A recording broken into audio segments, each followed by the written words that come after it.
Hey everyone, welcome back to the final part of our Nightshade Manor series. Today we're assembling this amazing haunted house step by step, and I'm so excited to walk you through it. If you're new here, I'm Mary from SVG Cuts, and we create intricate paper crafts that can be cut with cutting machines like the Cricut, the Silhouette, the ScanNCut, and so forth. So if you love crafting and paper crafting, you're in the right place. Before we begin, remember that each step is listed in your PDF menu document so that you can check it off as we go. The PDF menu document comes in your download. You can print it out if you would like, or you can look at it on a device. I like to print it out, and it contains a list of the steps that we're going to do today. If you're following along in the video and you want to jump to a specific section, those are listed in the description below. You can click on the timestamp next to one to jump right to that section of this video today. You can also use your space bar on your keyboard if you're watching this on a desktop or laptop computer. That can be nice and convenient to pause and play easily. Now let's get started with sorting our shapes and building our walls.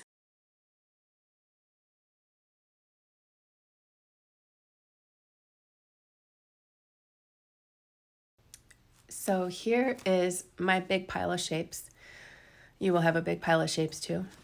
And it doesn't really matter what order they're in because we're going to get on the same page together first. So what I want you to do is to first make a separate little pile of your vellum pieces. These are going to be going on the inside.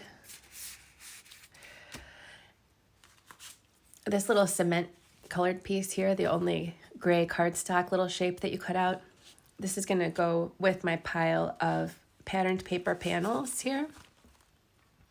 And as a reminder, at any time, if you need to pause this video, you can definitely do that.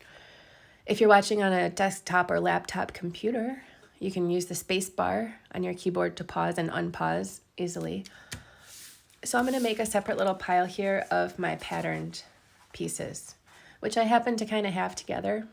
If you need to sort through your pile to get all your pattern pieces out, you can do that. So this is what our machines have cut out. Yours might look sort of similar to mine or a little different. So I'm going to put my vellum to the side and my patterned shapes to the side with my cement one there. Next, for the black pieces, you could have cut the 3 detail shapes out of shimmer paper or regular black cardstock, or you could have gotten crazy and done something totally different. I don't know.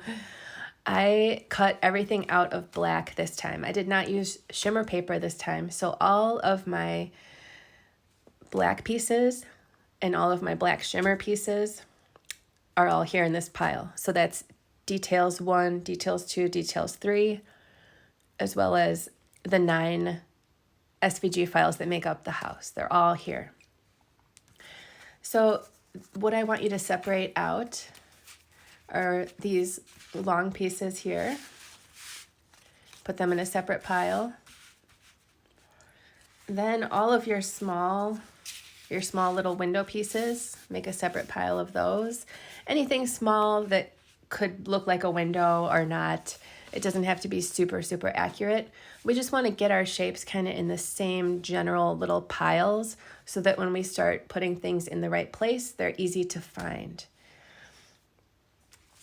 Next, I want you to take any piece that has this really cool like ironwork on it and put those in their own separate pile too. I've already kind of gone through my pile a little bit, as you can probably see. Again, if you need to pause this while you kind of catch up, please feel free. I'm going to set aside my ironwork pieces. Then I've got a pile of like these medium-sized shapes. You don't have to like ensure that you have an identical pile as me, but I'm talking about any of these shapes that are sort of medium-sized. They're not these tiny pieces. They're more of these medium-sized pieces. And I want them to all be in a pile too. That includes all of these. I'm going to move some of these out of the way here. And then for my larger pieces, I've got all these larger pieces in a pile as well. And now they are generally sorted the same way. Yours and mine are generally sorted in the same way.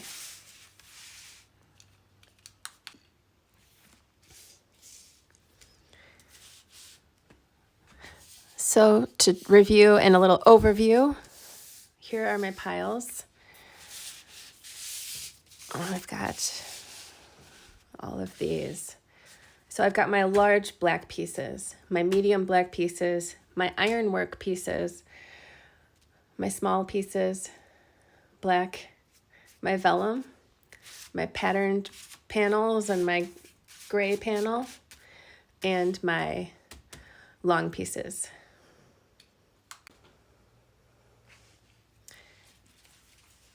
Next, let's take this pile of ironwork here. And I'm going to put this piece in my pile. This piece is a porch. We're going to treat the porch and the base as one section. This will go here. This is another part of the porch / base. And so is this. These long pieces are all part of the porch and the base. And this panel here is part of the porch and the base.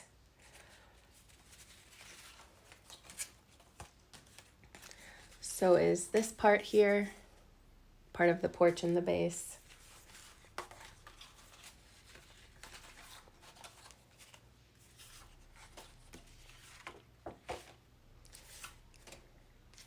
Here's another shape like this, part of the porch and the base, as well as this piece.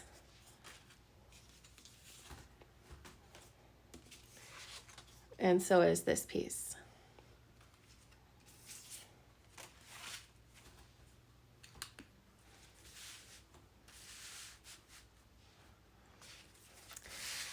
So within these pieces here, we have two that look like this, and the circle is just there to kind of help you identify it. This is also a part of the porch and the base.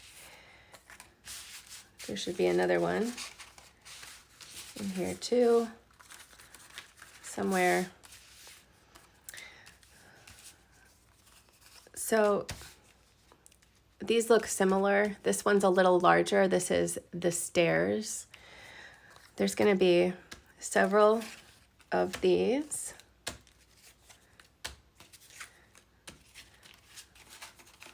These are all the columns that are part of the porch and the base. And there's 1, 2, 3, 4, 5. Is that correct? Let me count. 1, 2, 3, 4, 5, 6. So there are 6 of these column pieces.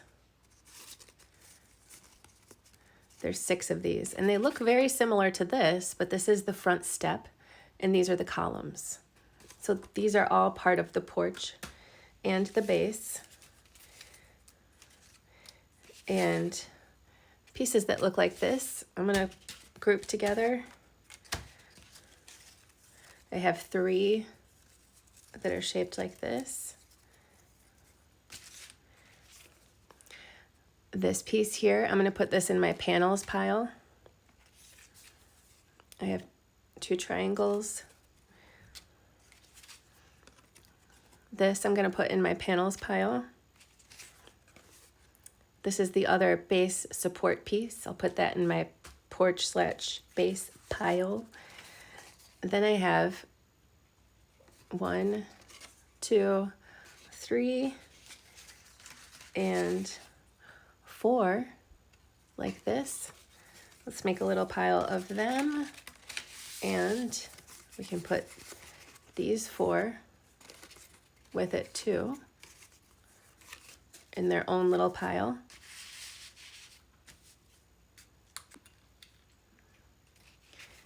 And then we've just got these two.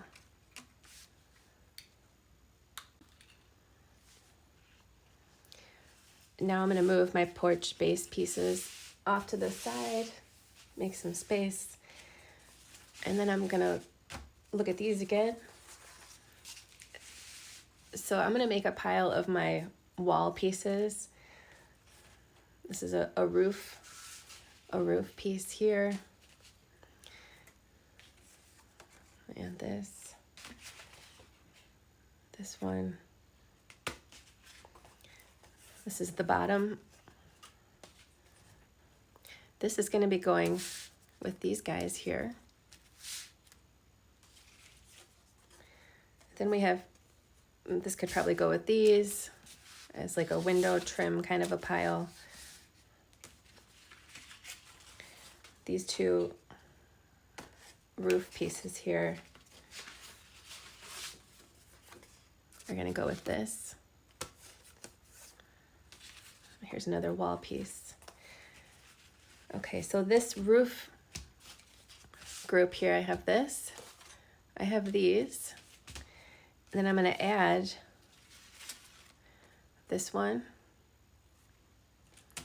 and I'm going to go into my panel pile and locate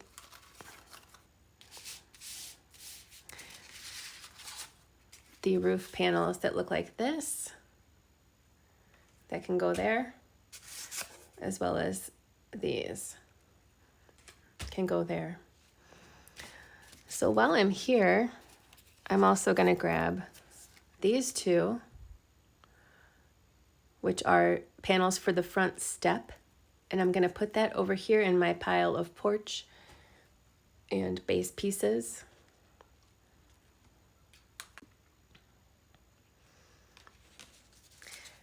These can also go here, as well as this piece.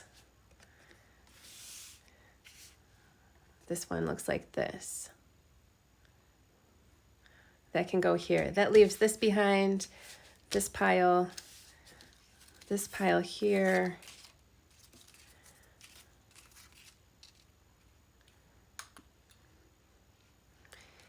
And these can also go in this pile. And then with this one here, we can put these two panels. It looks kind of strange, but they're going to go with this one.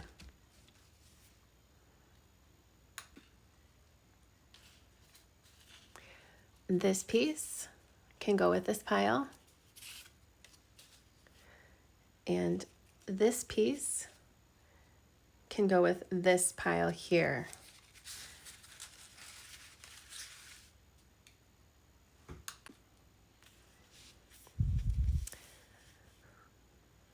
Then this piece can also go in this pile. So I'm going to push this off to the side,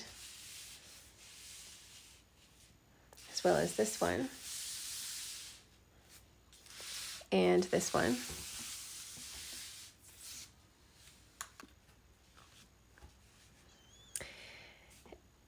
Now I'm going to take a look at these big pieces.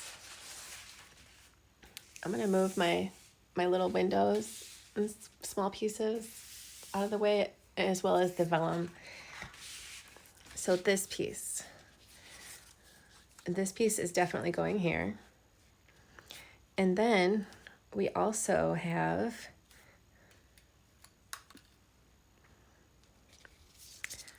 this piece, which is going to be going here, as well as this piece.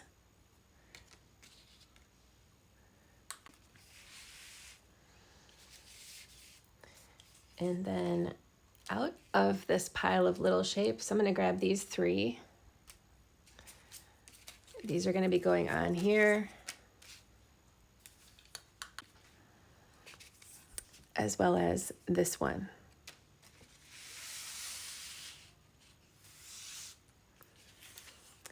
This is the bottom. I'm going to put that off to the side.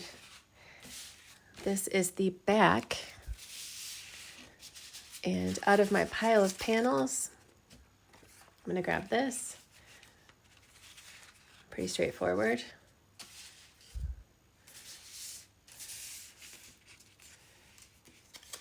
And got this. This piece here is going to go with these.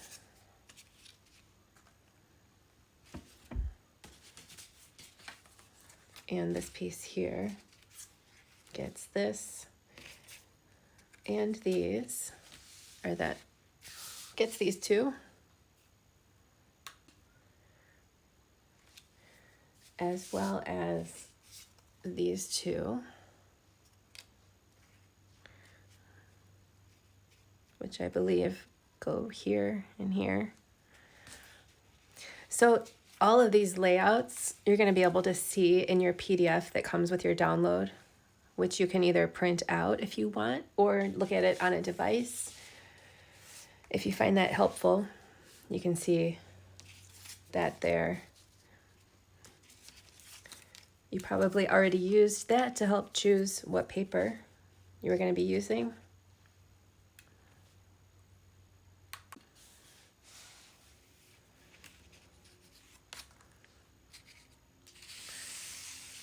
So this is the general layout here. This ghost part is going to be overlapping onto this here.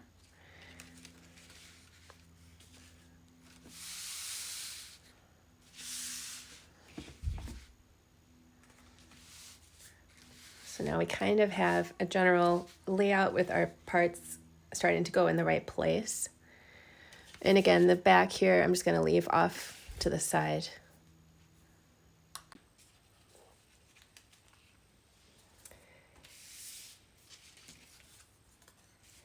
Next, I'm going to place the windows where they should be going. So this is the front door. These are almost the same size. We can put those here. This circular piece here is obviously going there. I'm going to lay all these out first. Hopefully that makes it easy to follow along.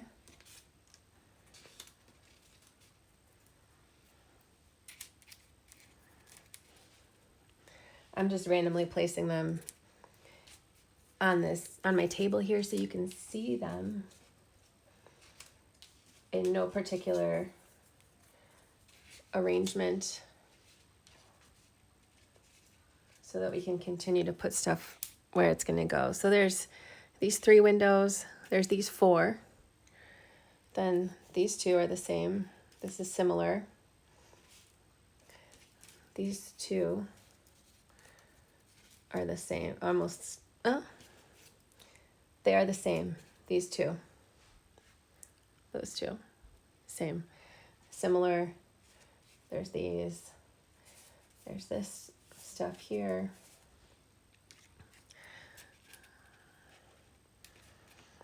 So this one here, these 2, we're gonna put that there. These 4 are gonna go over here.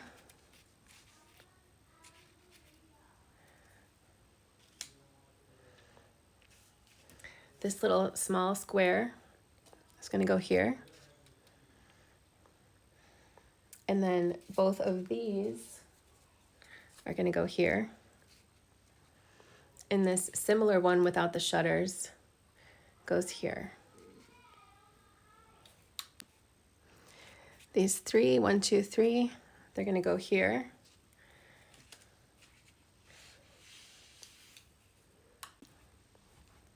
Then we're going to take this one here. It's pointy with shutters. It's going to go right here. And then this one, it's rounded with kooky shutters. It can go there. This one is going to be going over here, but it'll be on top of the ghost panel. I'll just put it there. These two boards are going to go over here.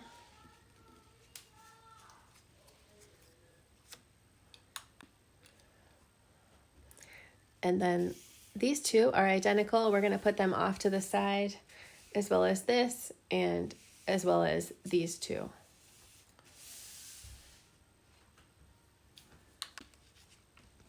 So now let's just put the vellum where it needs to go.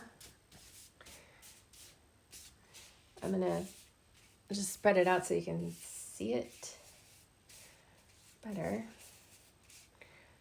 And okay, so just to get this out of the way, I'm just going to take this large one. This is going to be going here. It's going to be going on the back side, but I'm going to place it on top just to get these all grouped together. Also, this other long one is going to be going here.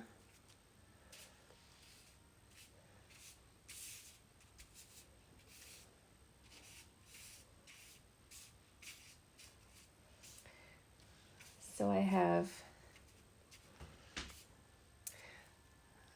okay, let me just align them so that it's easy to see them all, so we can pick out what's going where.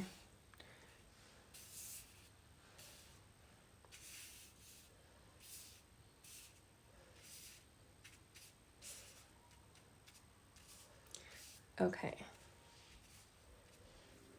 So these four here are the same. Those are going to be going here. So let's put those all right here.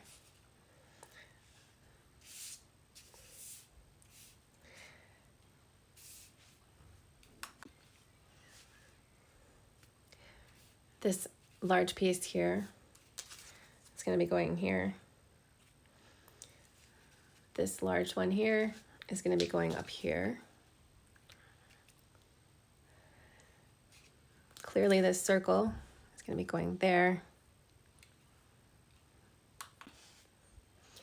Next, these two and these two can get moved off to the side. Now we just have these. Then we can take this larger one, and it's going behind the front door there. And then this one here, these two will go here, and that final one will go there. Just like that. So now we have our piles of walls laid out.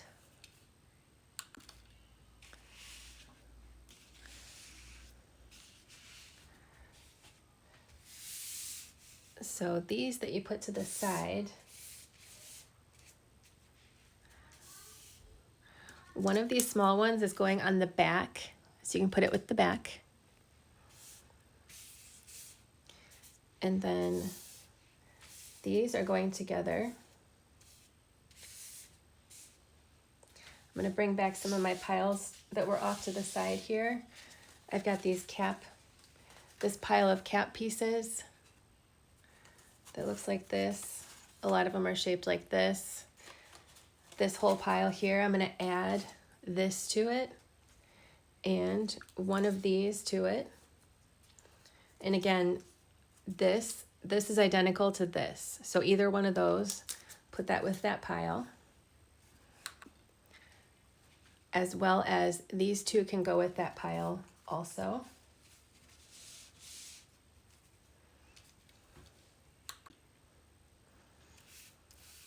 Okay, next, I'm gonna move those, move this. Then I have off to the side this pile of roof shapes that we made. And to that, I will add this remaining group here. And then this guy can go with this pile over here. Move some stuff over carefully. this pile here, which has these pieces in it, can get this final piece of vellum.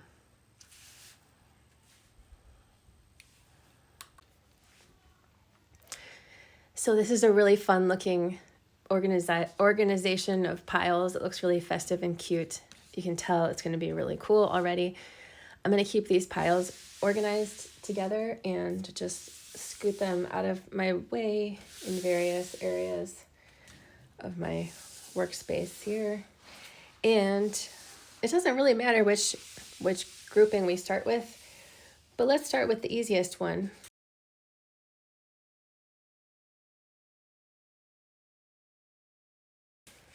Which would be the back. So let's focus on this one first. If that sounds good to you, sounds good to me.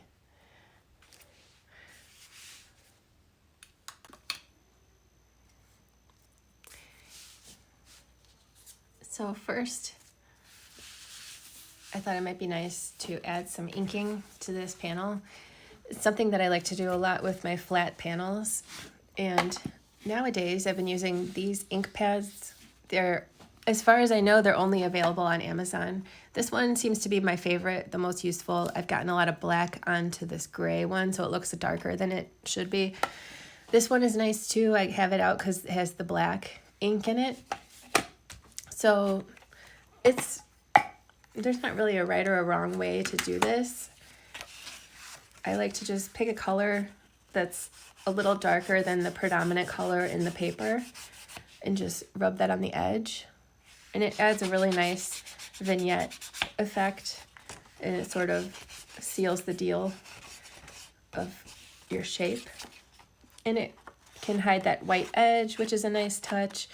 So this is optional. You don't have to do this, but I will say that I think it makes it look really good and better. So it's up to you. I used to use some cat's eye ink pads by Colorbox, but unfortunately they went out of, I don't know exactly what happened. They stopped business. They might have retired or something, or I don't know. So for a couple years I wasn't really sure what to use. Some of you guys have had success with ink daubers and ink. I didn't quite get the hang of that myself. Maybe I didn't try hard enough to find another method, but I just really like these. I just like something that you can just grab and apply like that. So that's my story about these. They're called Color Petal ink pads, and I will link to them in the description as well as on the product page for this design. So I'm going to go ahead and fold this stuff. This one gets folded backwards. These get folded over. So this design comes with two different choices for folding. I have used the dashed cut lines, which is the default. That's the default way of scoring, and it's my favorite. So they're just little cut lines that make it easy to fold where you're supposed to fold. I'm going to flip this over and glue this on the inside. For glue today, I'm using Barely Art Precision Craft Glue, the original. It's nice. I like it. I recently tried some other glue besides Scotch Quick Dry. And this nozzle is nice and thin, which is nice for precision, but it does keep getting kind of clogged on me. Uh-oh. Houston, we gotta, oh, there we go. Okay.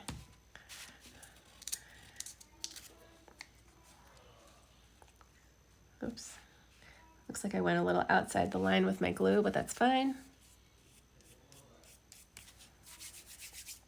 So the thing with gluing vellum is it can get really wrinkled. If you have a little more glue than you need, it can kind of wrinkle it up.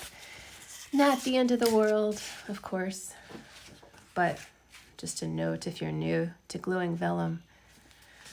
So this I'm going to glue right onto the back.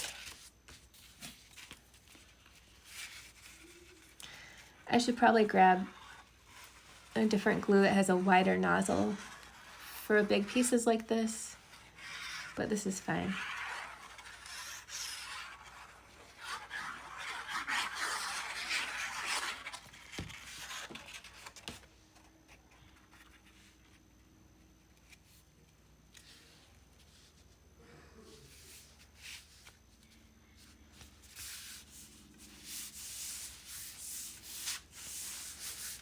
So tell us in the comments what kind of patterned paper you're using. I would love to know. I'm having a lot of fun using this Halloween Fun paper by Stephen Duncan, one of my favorite artists for Cartabella. I love the vintage, nostalgic designs that he comes up with, including this one.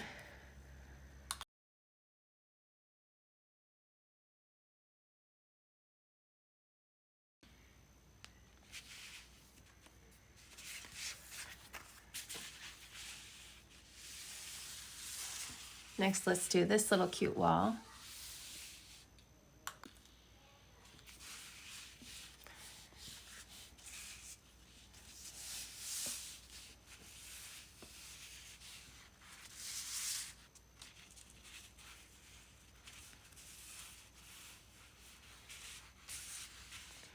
So again, I'm gonna do some ink on these pieces.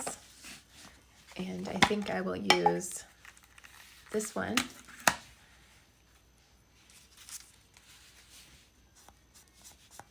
So when you first get these, they're pretty saturated with ink, and sometimes it comes out a little too much, in my opinion. Just so you know. These have been broken in a little bit that I have here. They're not exactly like the cat's eye ink pads that I used to use. They're a little more saturated when they're new, I guess, which is not a terrible thing, but I could go around the inside of these. It would look cool. Oh. I also think getting a little messy with them is cool too. Kind of realistic. Random smudges and stuff on a building seems to be kind of more realistic.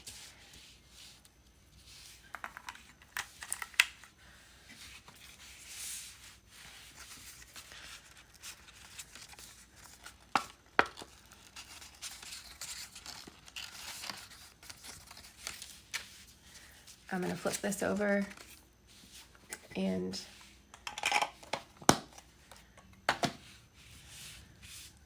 glue my vellum pieces inside. And I'm pretty sure this is a universal quality of vellum, that it doesn't matter which way it goes. And these shapes are symmetrical and identical.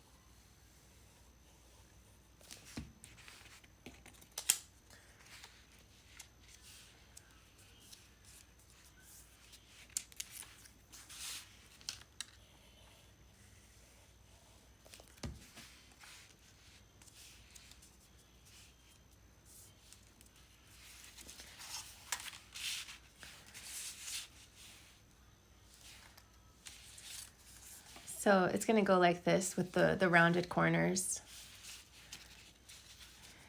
And it's going to go just like that. There's a little more space at the bottom of the window.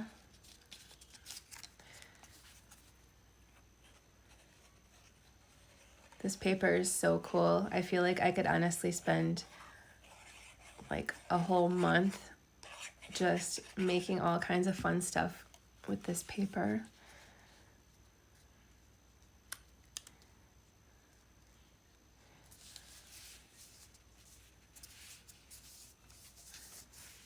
A little candy corn, so cute. Candy corn, the divisive topic of candy. I do like it. Do you like it? Do you like candy corn? Seems like a love-hate candy. People either love it or they don't.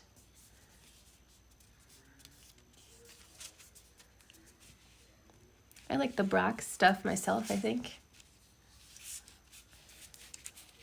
But a little goes a long way. Okay, you can probably guess where these are going. So as far as the glue on these, it does help having this really precision tip on the glue. I normally use Scotch Quick Dry adhesive, which has not as small of a nozzle tip, but it still works. You just kind of get the hang of getting like a tiny bit on there.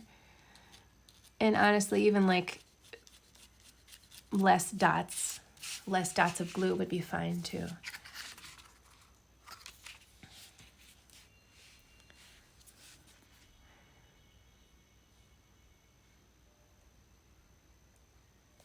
So I'm just putting glue around the outside, not so much in the middle, because I don't want to glue it onto the vellum. I just want to glue it around the edge.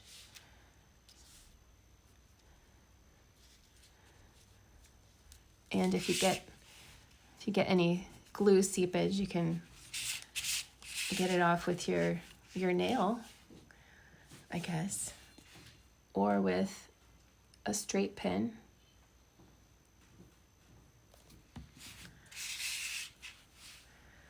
But as the great crafter Sherilyn Morgan says, nails are jewels, not tools, which I always think of. I heard her say that one time, and I always think of that when I'm about to use my fingernail as a tool. She's got a point.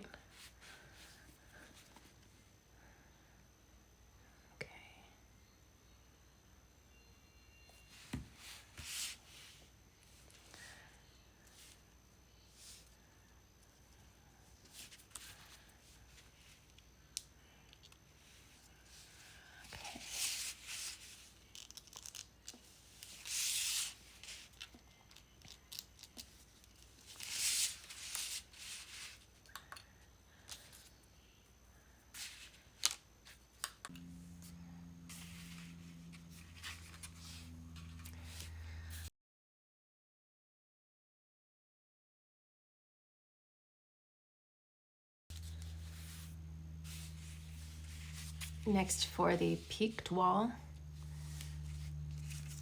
let's put this one together. Let's put it together.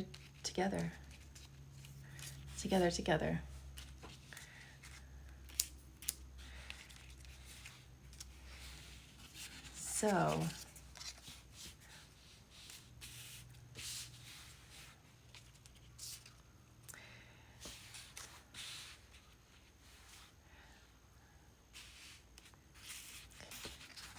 first we can do the vellum. I'll flip it over.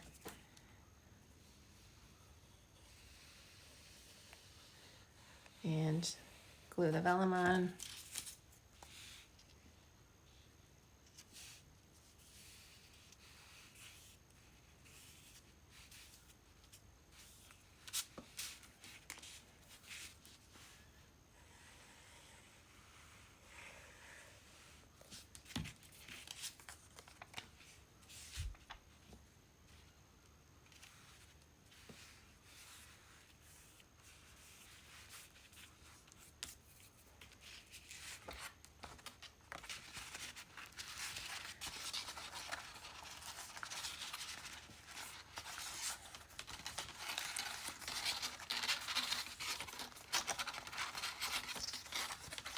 So this one actually goes the opposite way.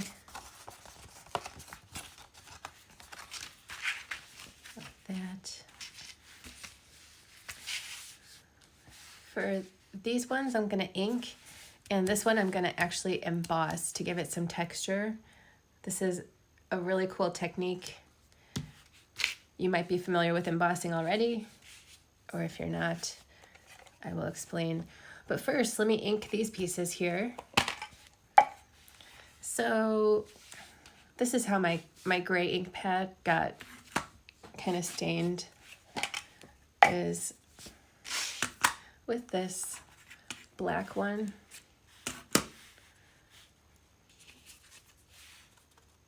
This one is really saturated, which is pretty cool, but I used the gray one to blend it in better. And this is how I get black ink all over myself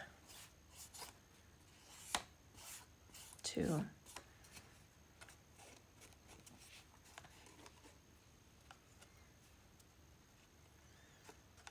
I'm gonna try not to this time.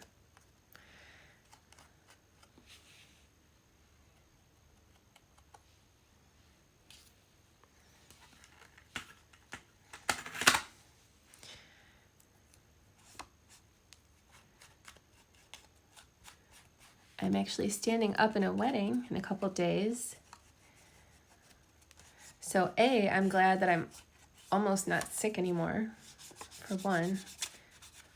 And two, I'm gonna try to not get myself all inky, if possible. I mean, it does wash off, but you know,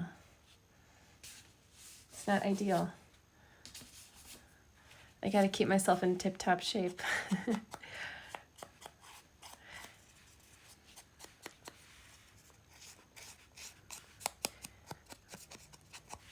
Okay.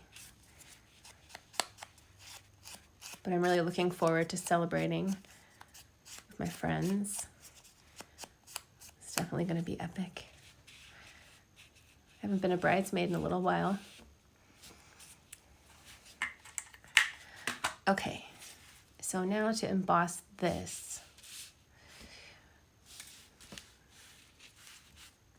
Maybe I'll glue these on first. Just 'cause.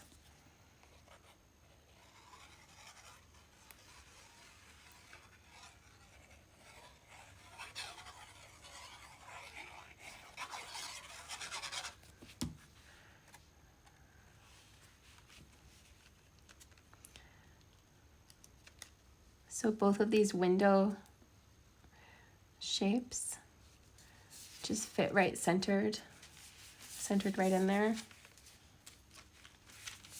Just like that. And then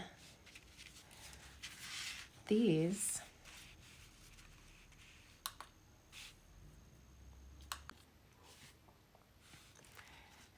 two actually go just like this.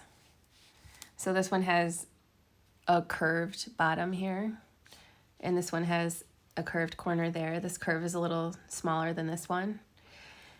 This one has an even border around the side, the top and the side, and this one does too. So that's how you know it's going in the right spot.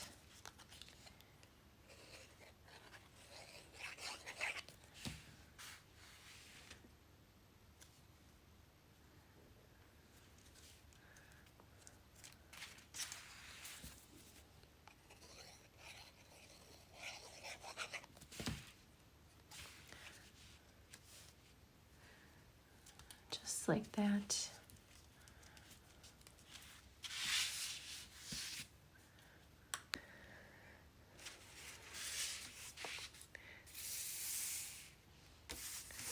So next I'm going to be giving this piece some texture, and I'm going to use this texture. This is an embossing folder, in case you don't know already. I don't think this exact design is available new anymore, but there are a lot of textures to choose from.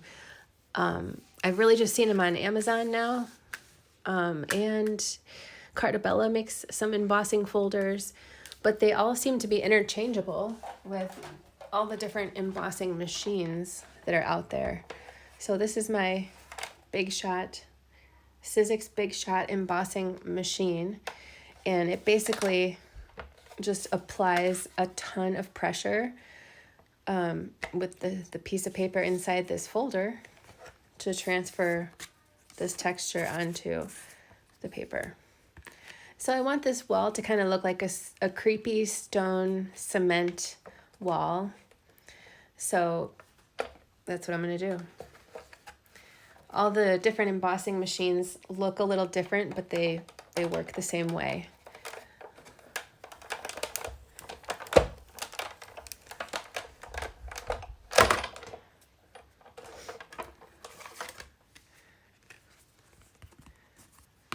There we go.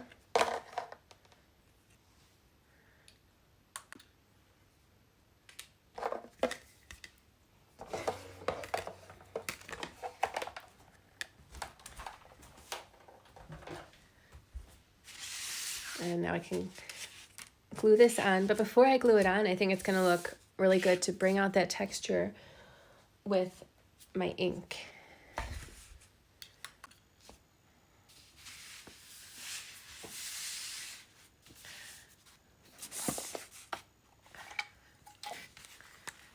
So I think I'm going to use this and maybe that one and the brown to get this looking even cooler.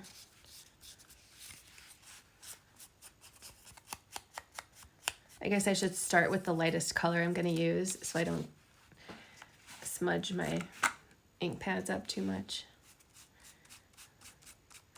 With that one you can't really see that much.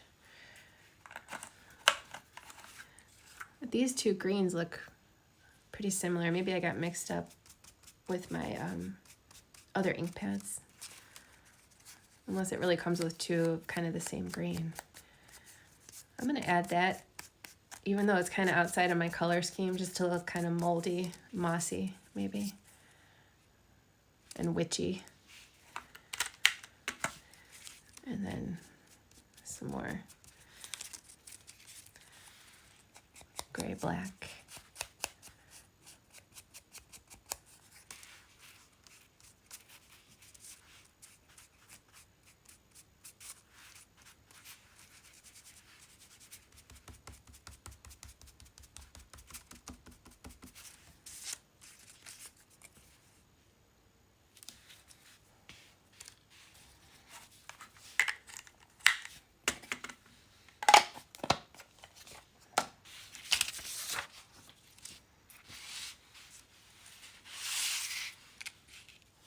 That's gonna look awesome. So while that ink dries a little bit, I'll put these in place. So this window is gonna go here. It has some score lines on either side of the window to be like shutters. If I wanted to get really crazy, I could put just this inside an embossing folder, like have the rest of it sticking out and just emboss a texture onto the shutters, like some horizontal stripes. Would be pretty cool. But I'm just gonna go ahead and glue this on here.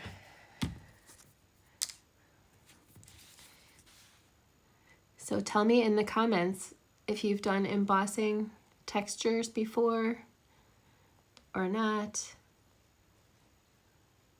The folders seem to be less easy to find, unless I'm just making that up. Let me know what you think about that. And then this has two sets of two score lines on it. It's supposed to just kind of make the shutters look a little cray-cray.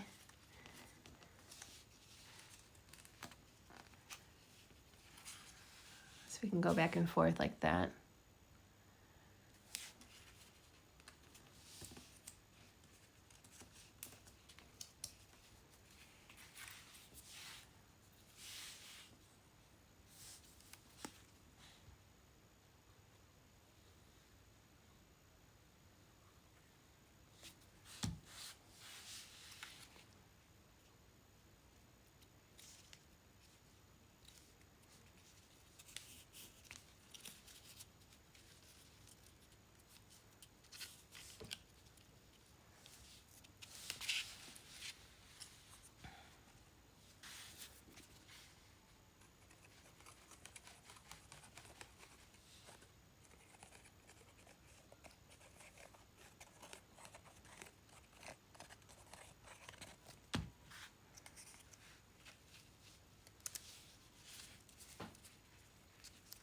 Okay.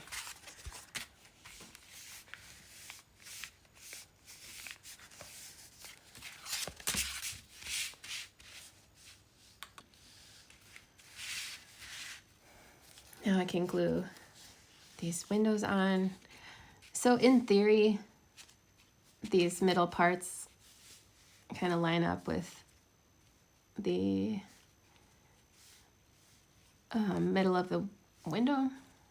They don't have to, but that's the idea. So like that.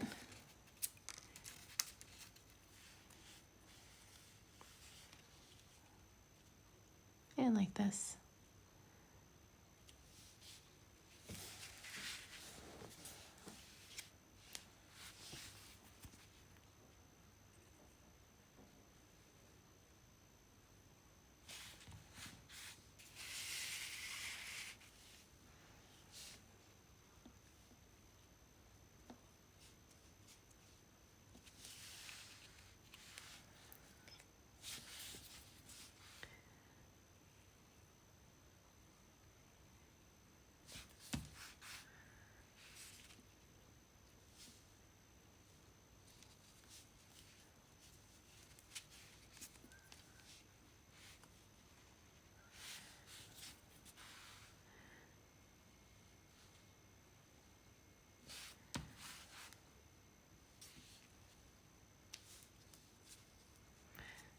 I don't know if I perfectly lined those up the way that I intended them to be, but it looks great. It's a haunted house, so if anything's a little crooked, just makes it look more spooky.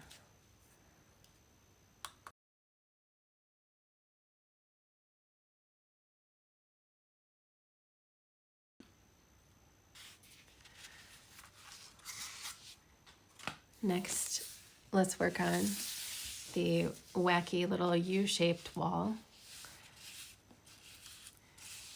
So I'm going to do some more embossing, just because it sounds like it'll be cute.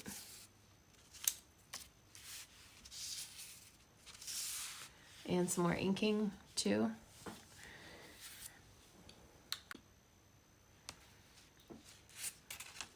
But first, let's flip it over and put our vellum in place.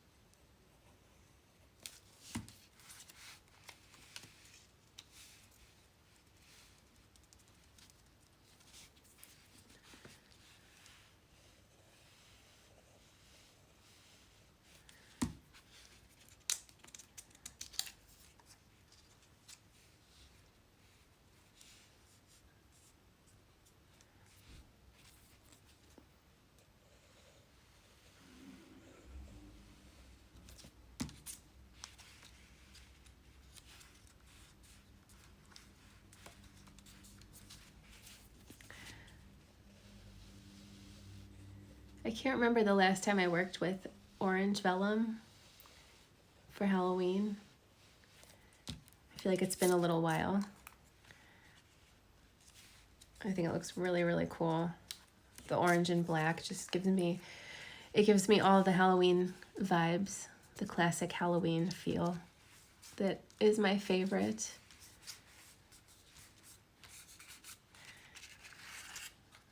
All right. So if you hold yours up to the light, hopefully you get the same Halloween nostalgic kind of vibes that I'm talking about. So I'm gonna emboss these two and these two. I think I might do, it doesn't really even matter what kind of texture, honestly. Just any texture makes it look extra, as they say, next level, as they say, realistic, super cool. So I'm just gonna emboss these off camera and poof, they'll be back with texture. So for the two like boards that are across the window, I did this riveted metal from Sizzix by Tim Holtz. Looks kind of creepy and Frankenstein-ish.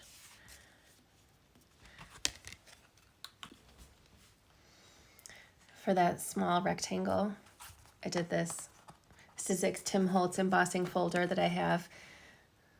Really cute. If you don't have a ton of embossing folders, you can honestly just throw them all into just one of anything and it's going to look really cool. I happen to have like 100 embossing folders that I've gathered over the last 15 years, so I have a lot of choices.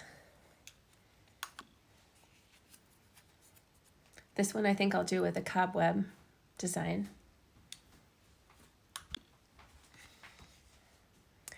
This is from the Paper Studio from Hobby Lobby, this folder is. But there's a lot of different cobweb folders out there. I've seen some on Amazon too.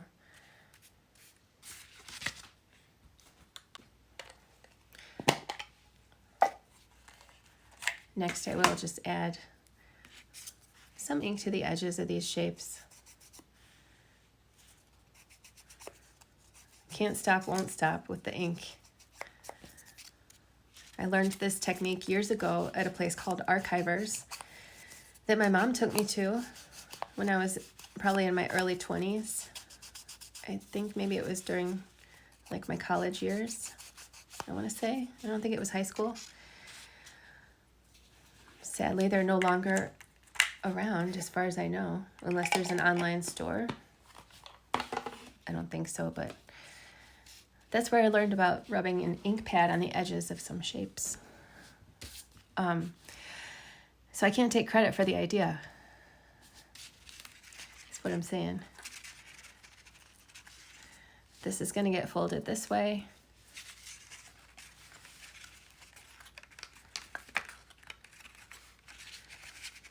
And so is this one.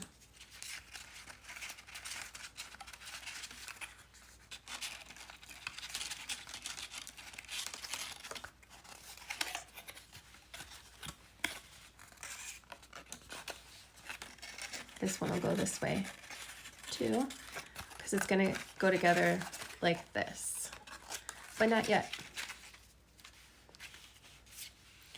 First we can glue these panels into place. Oops.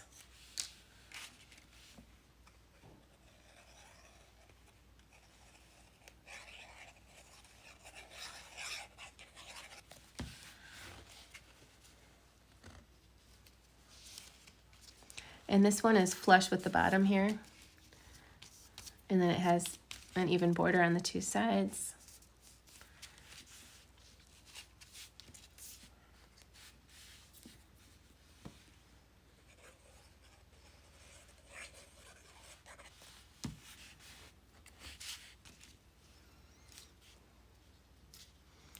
This one has an even border around the sides and the top.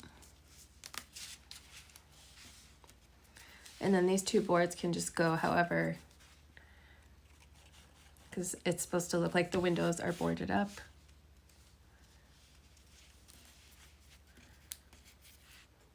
I should probably not glue them right onto the vellum. Sometimes it gets weird.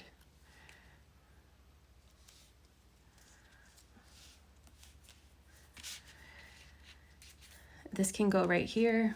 If you have a light color, sometimes you can bring out the texture on dark paper sometimes with a light color. Although with these ink pads, I haven't had such great luck with that like I used to with the cat's eye.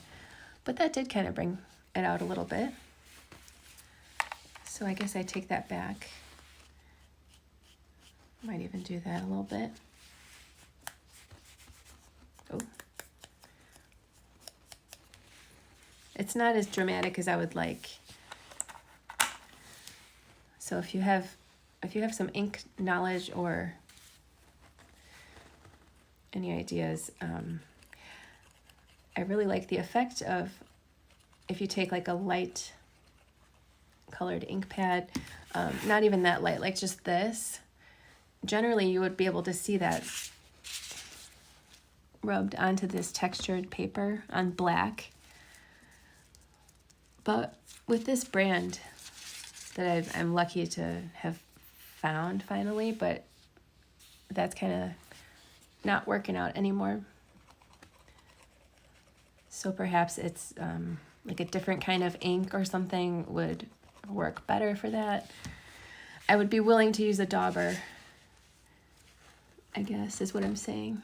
Yeah, because this, you just can't really see it on there. And once it dries, you really can't see it. It's kind of cool when it gives it a ghostly effect. But I don't think I'm using the right ink anymore for that.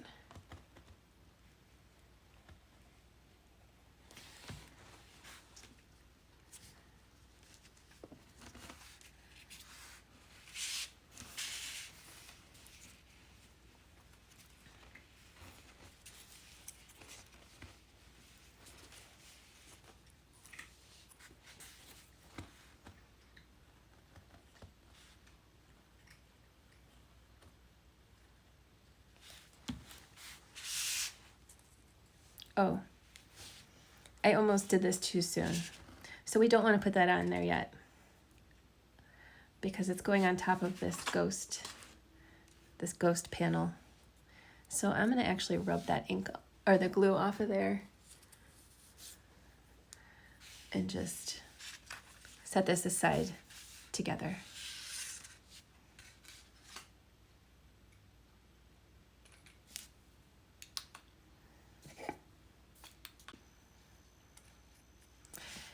This is going to be going here, but not yet. So we'll put it together off to the side.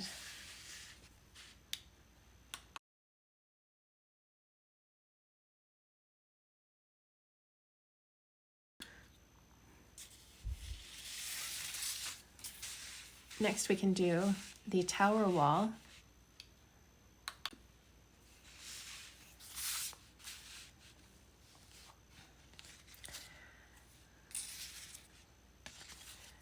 So we have some pieces that I would like to emboss here.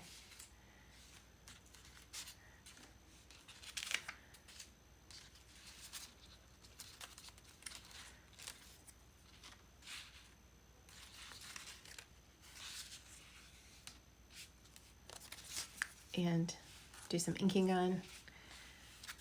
And this one. So I'm going to put my embossing parts over here. I'm going to use this brown, this reddish brown on this piece here.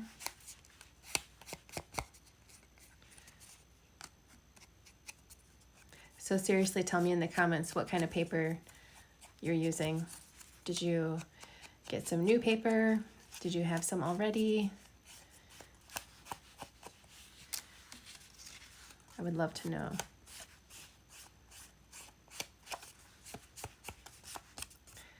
This paper I did not have already and I ordered it online.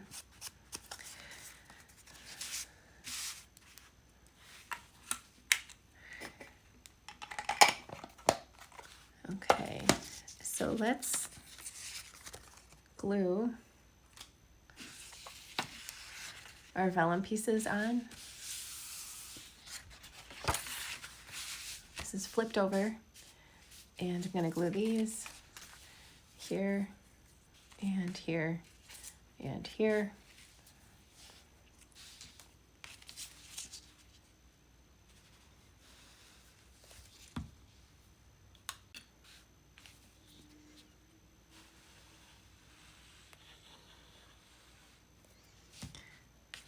So this one, you want to make sure it's above the fold line. It's kind of nice, if possible. So as you can see, the vellum is above the fold line there.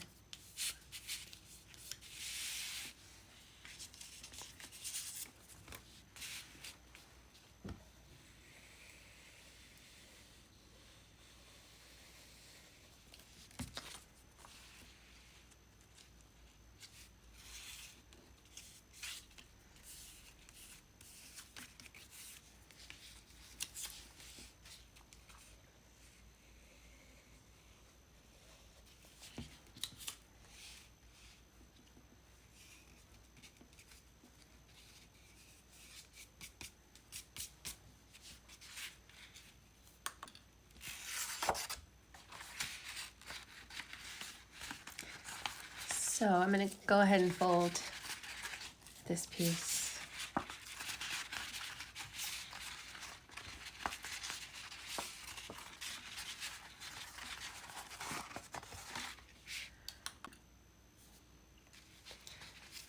This bottom piece goes the other way. This does not get folded. These two lines here are just guidelines.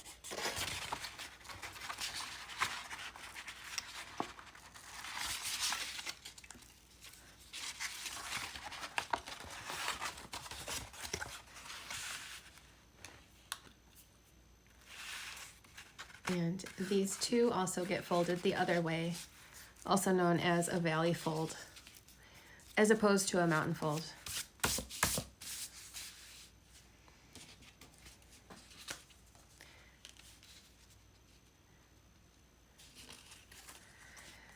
So this will be going here, but it's going to overlap.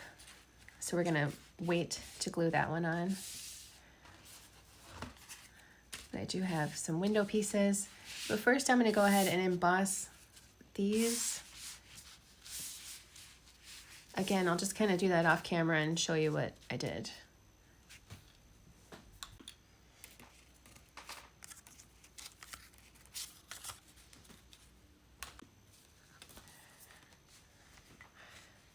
So I did this one again,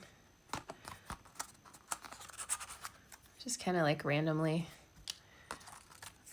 not evenly spaced or anything. For this one, I did striped by Kaiser Craft, vertical, kind of like vertically aligned siding. Looks pretty cool, I think. I think I'll do the same thing with this one. Why not?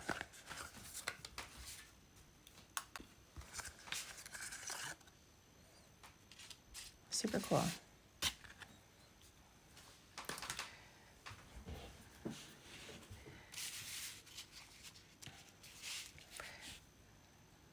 Now I can glue these on,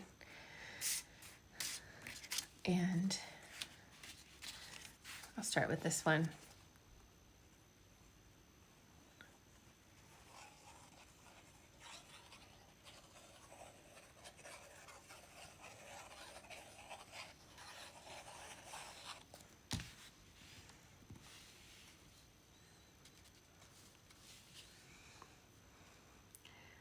So the windows are just centered within each opening there.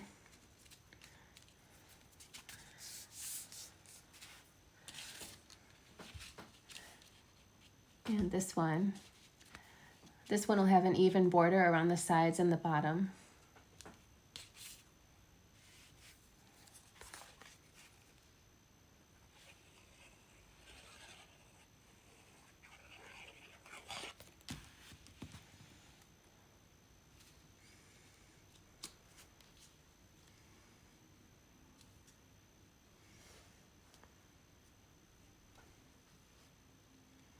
It should line up across the top pretty much. But again, haunted house doesn't have to be perfect. In fact, if you wanted to make some of this stuff kind of crooked on purpose, I think that's a great idea.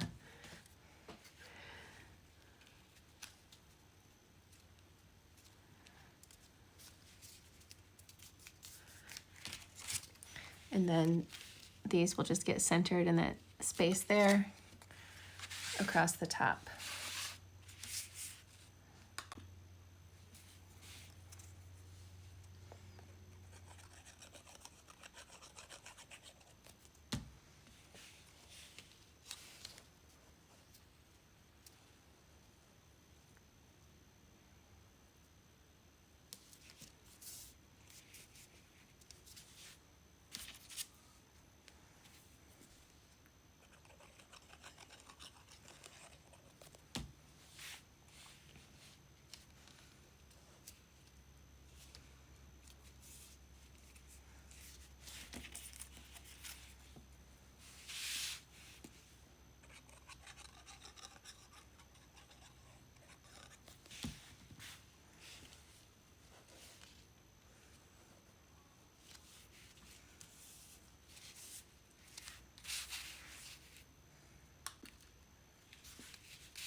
So I really like the way this is looking. And I'm going to add my windows. These two are identical, the shutters and this window.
I cannot wait to see how yours looks and what kind of paper you used in this middle part here.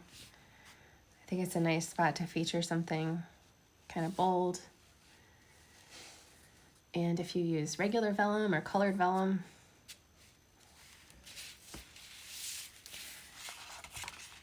very cool. I like how architectural this one looks. Next, I'm going to do my front door here. And the bottom is a little thicker than the top. That's going to go right here. And then this is the rest of the front door. Gets folded just like that and glued right into the middle and then glued right on. Maybe first I'll glue this on.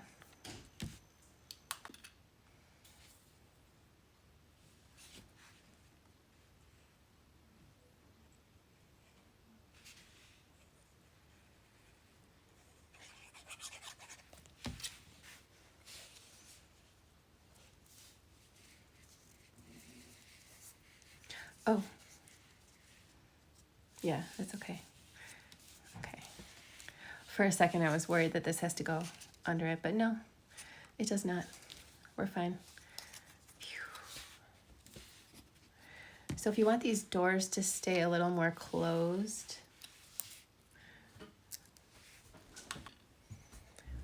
which I think I do, you can crease them a little harder with a tool like a bone folder.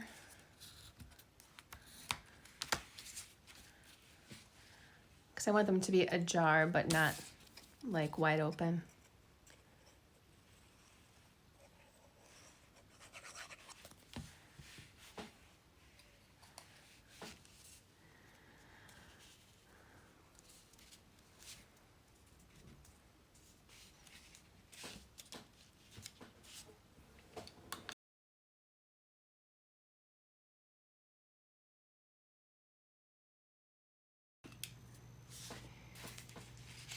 So let's actually connect this wall next with its neighbor, which is the Wacky U-shaped wall in its window in this piece. I'm just going to connect them, for starters, right down here. So this gets lined up right here. Just like this. Those two guidelines help you line it up. And we're going to glue it just right there.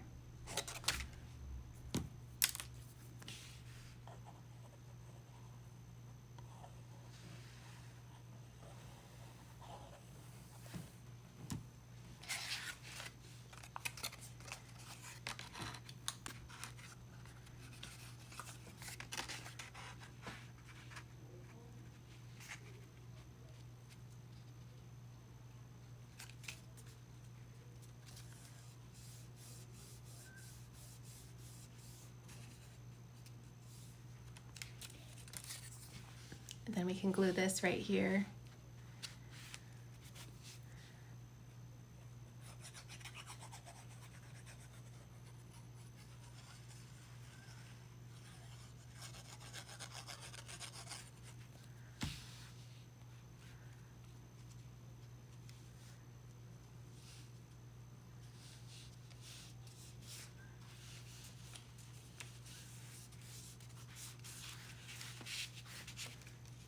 And then I can put this right here.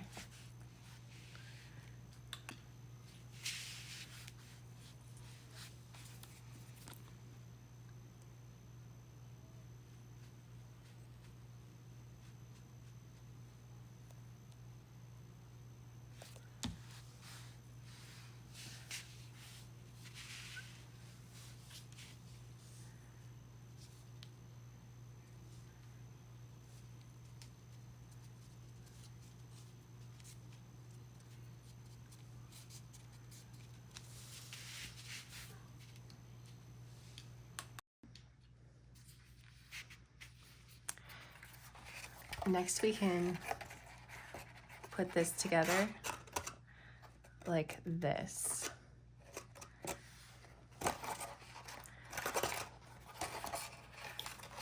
So first I'm going to put some glue on this tab here.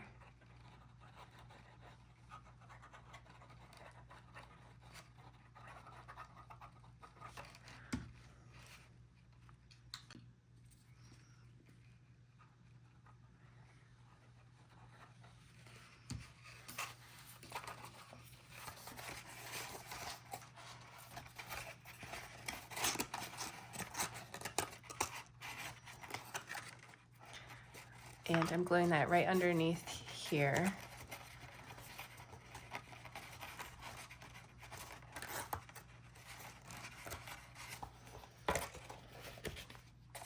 It just kind of falls right into place in the right spot.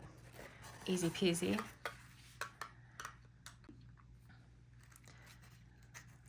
Then we can glue this tab down.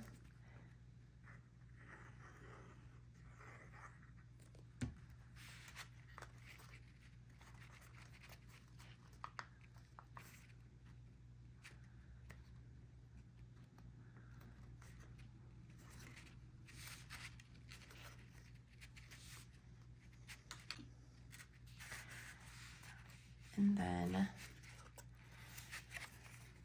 this will fold up this way, and this will attach here and here.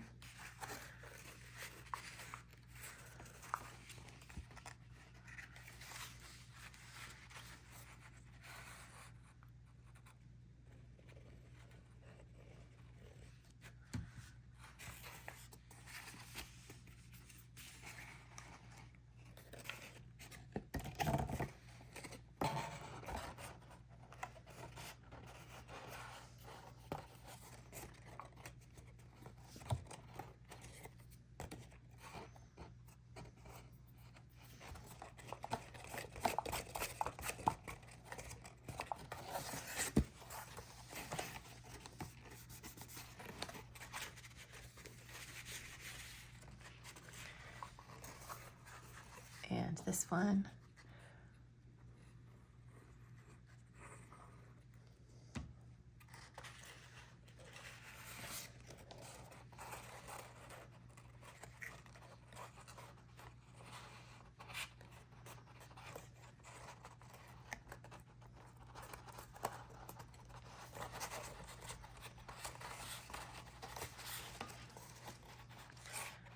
And then some glue here.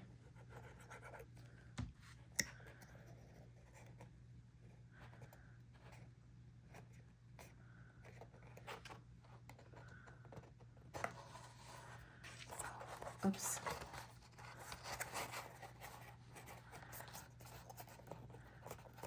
That's actually going to get flipped over like this.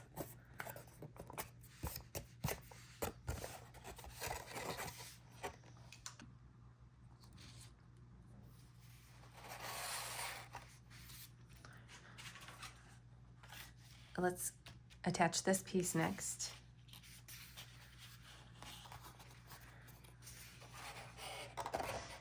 Which is going to go right here, like this, nice and easy.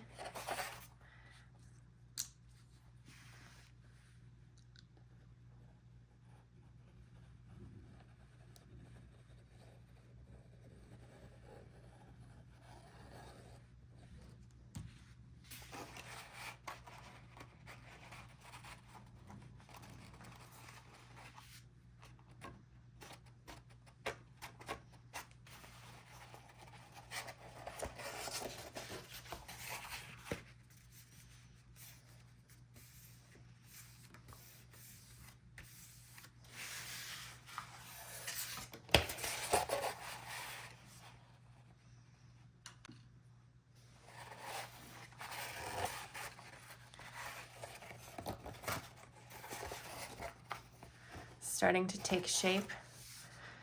We can put this one on next.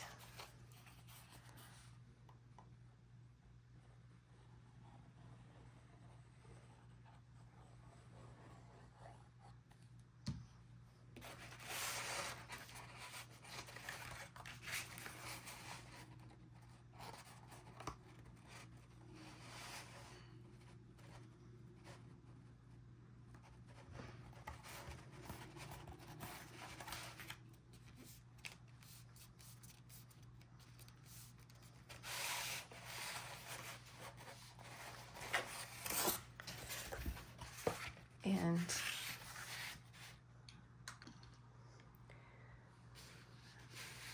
now we can put the back on.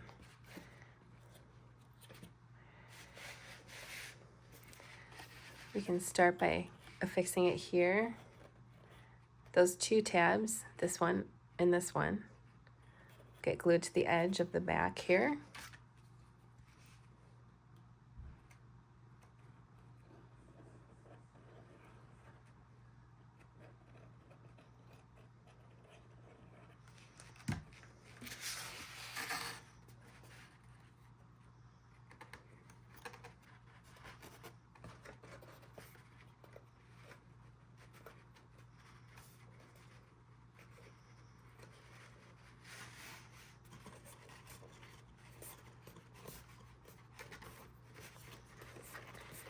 So of course you want to line up those edges as nicely as you can.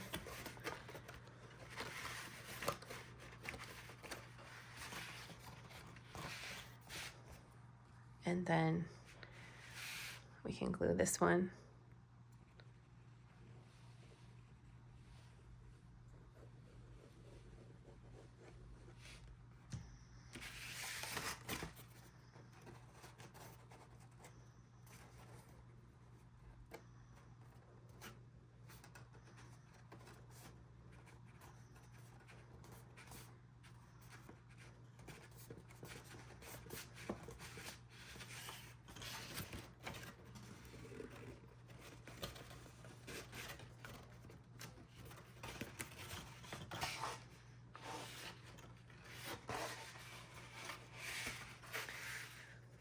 Next, we can glue this in place.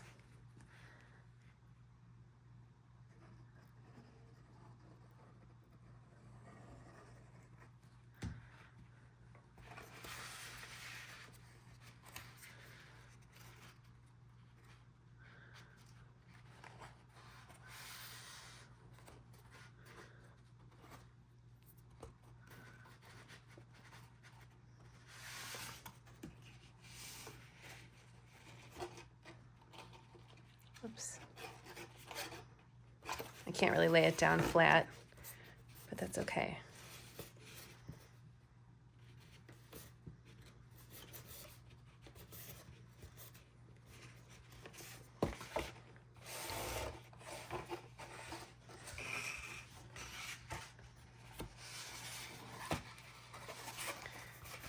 Next, we can glue this flappy flap here.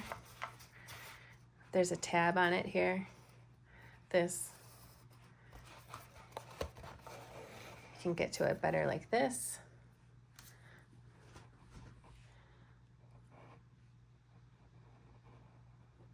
Oops.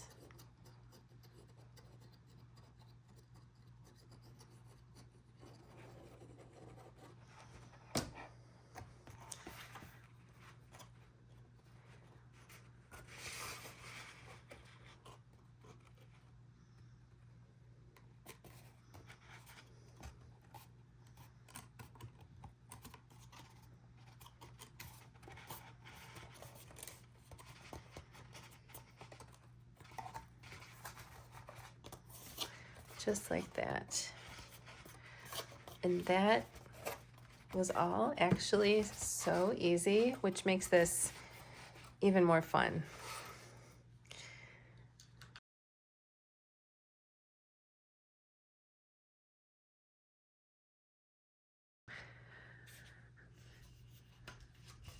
Next, we can grab the bottom, which is this piece, nice and simple. And the tabs can go on either side of the bottom. Part of the bottom's job is to kind of hold the bottom of the walls in place accurately. So there's the bottom, and it's not going to be visible in your finished project, but it's in there. And I think I will start by flipping this up a little so I can get at it. So I feel like the hardest part of this is just me trying to film it where you can see what I'm doing. But essentially, I want to anchor it in one place first.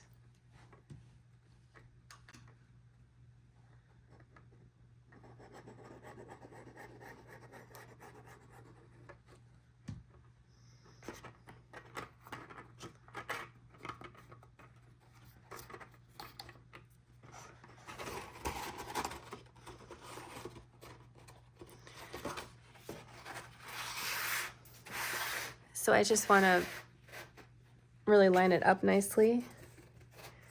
It should fit in there just perfectly. And now that that tab is in the right spot, it'll help hold it in place. Next, I'll do these two, this one and this one.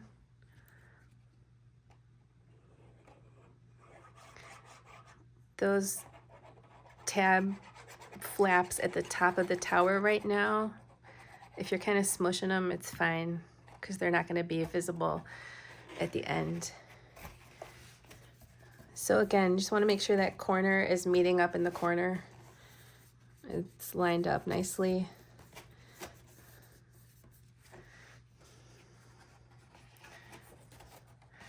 So these up here, if they're getting kind of messed up or bent or whatever, it's fine, they won't be visible at the end of our project.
And here's the final one for me. It does not matter what order you glue them on in. I should have mentioned that.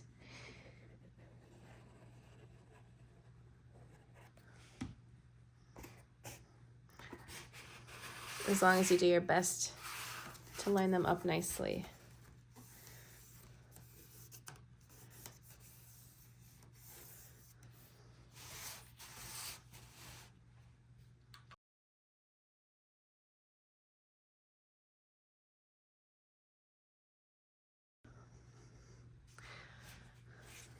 This is starting to look amazing. Next, let's shift gears into the little cap that goes on top of this part right here. And that is this pile here.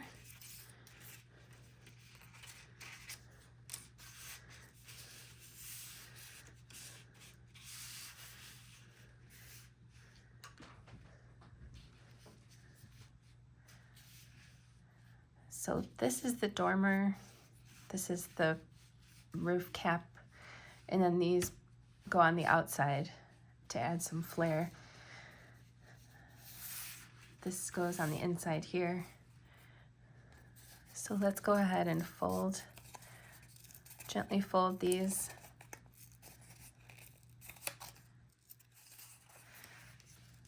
And then we'll glue this vellum right into place there.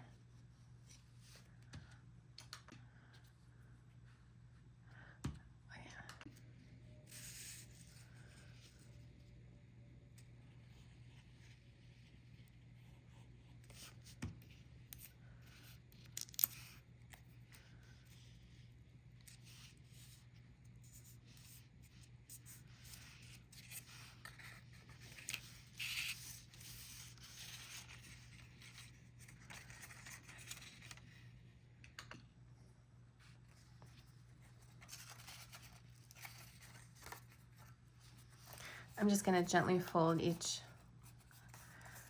score line, although some of these are going to be folded the other way in just a moment.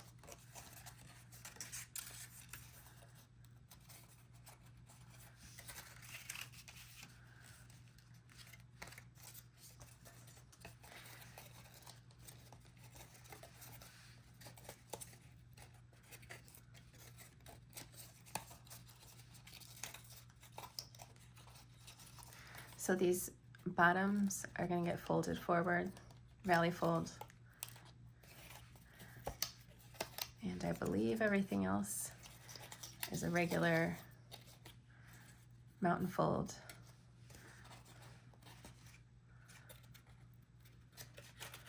So it's going to be basically like that.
This whole thing's gonna pretty much get all covered up, so if you get messy with your glue, it's okay.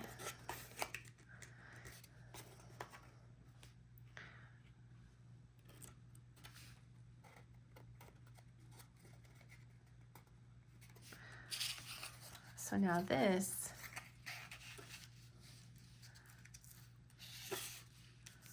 I'm gonna valley fold these 3 tabs.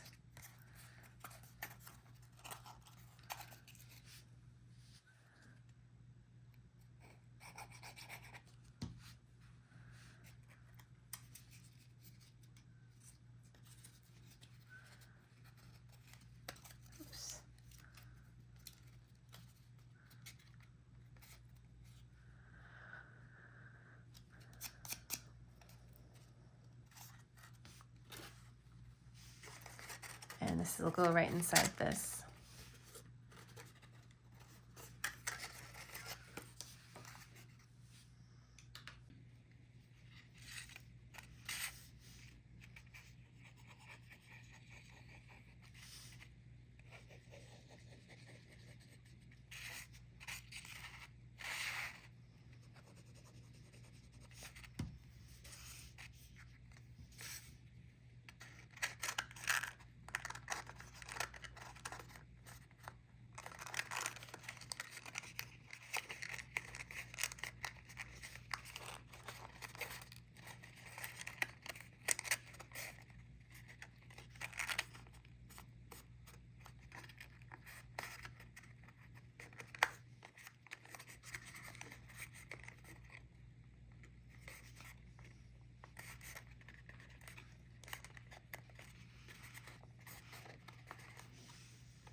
So now these pieces are just gonna get glued on just like this. But that white edge of that paper, because it's white core paper, I'm definitely gonna hit that with my ink pad so it's not as visible. And same with this piece, which adds an even cuter touch to this little roof with the dormer. So do I ink it first or glue it first? I think I'm gonna ink it first. Both of those. I'm gonna use my black ink pad and kind of sharply bend the piece.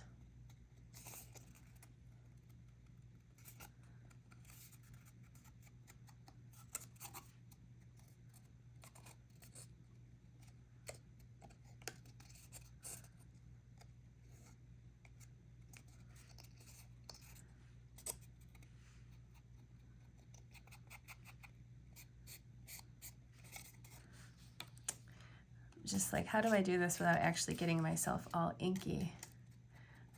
It's not easy. If you don't mind getting a little inky, it's fine. But for once in my life, I'm trying to stay inkless.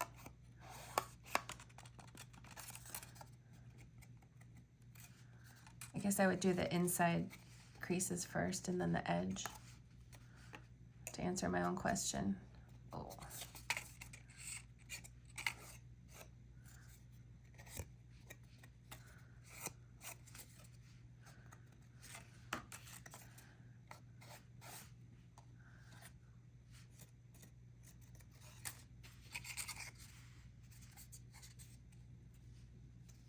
Okay. I still feel the urge to blend that in with the gray.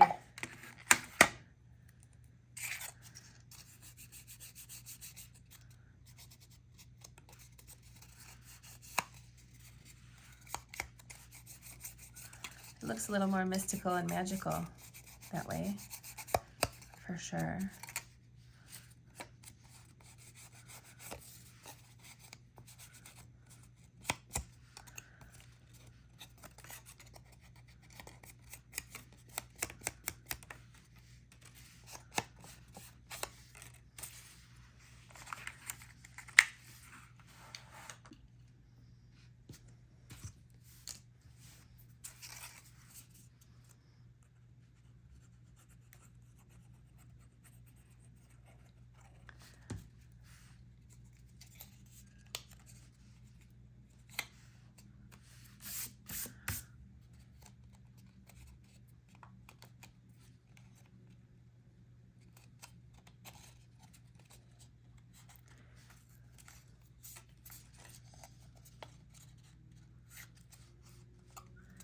So we'll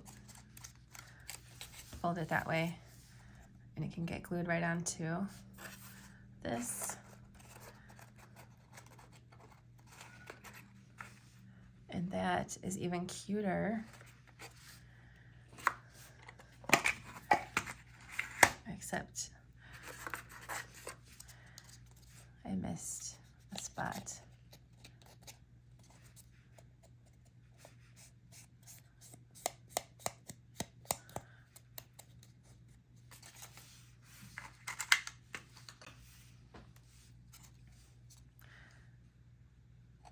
So I think we can get away with just gluing these two flat parts on.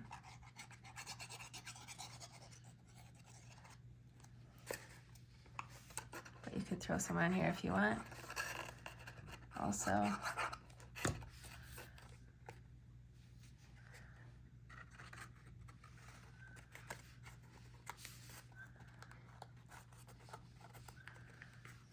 And the edges should line up on the side, the top, and the other side.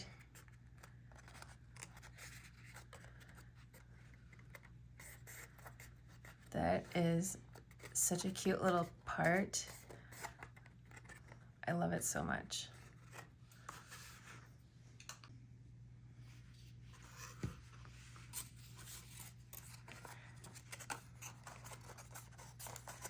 So now this can go here. I'll start by just gluing this.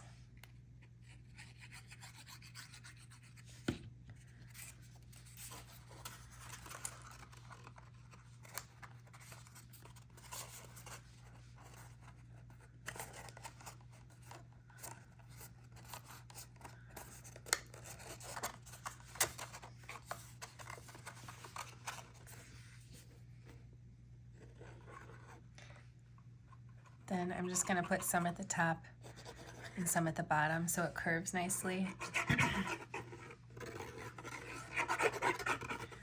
And then some all over that. And even some up here at the top. Sorry, that's a little blurry.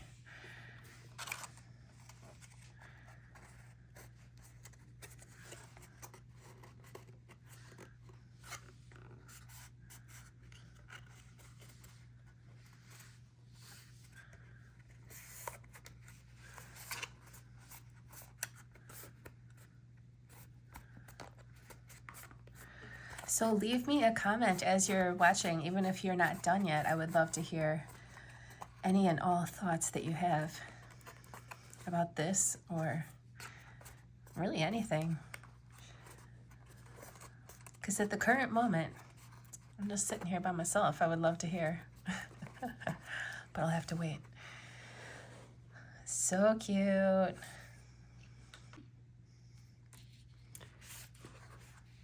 So now this is essentially gonna just go right on here.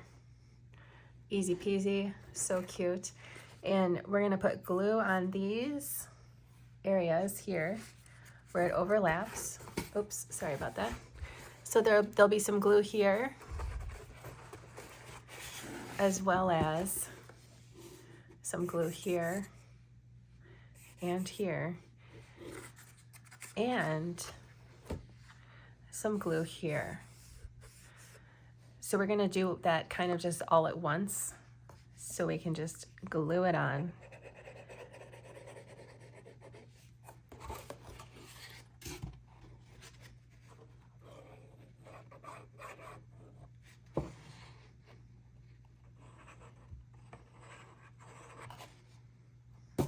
Okay, and let me see, I don't want this to rest on the table and get glued down.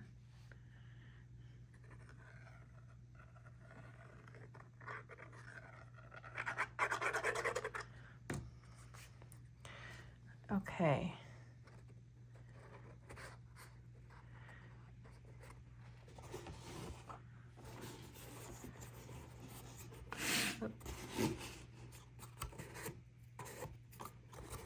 So I have it positioned. The back should essentially be flat. This should be a flat surface, more or less. And I'll make sure these are taking hold, and then I'm gonna hold this while it dries a little bit.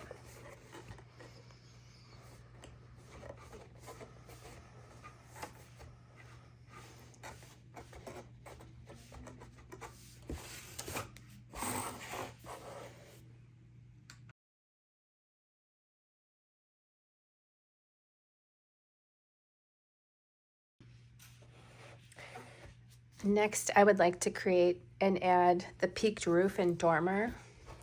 And this is the peaked roof here. The roof will be going here, and it has a dormer attached to it. So let's go ahead and set this aside and grab this pile that we had, which is made up of all these fun parts. Here is our dormer. This is the front and back. These are the panels. We'll go on it. These are the dormer panels. The dormer panels are going to go on this, which is the decorative kind of cap on the dormer. This is the roof itself, and this is also the roof itself. So it's nice and sturdy and easy to put together.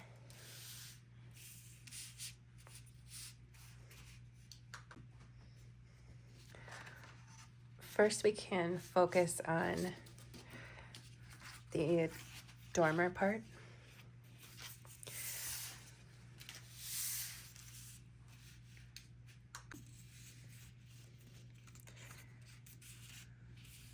And it's pretty easy and fun, I think. Gets folded there, in there, and then these get folded just at the base there.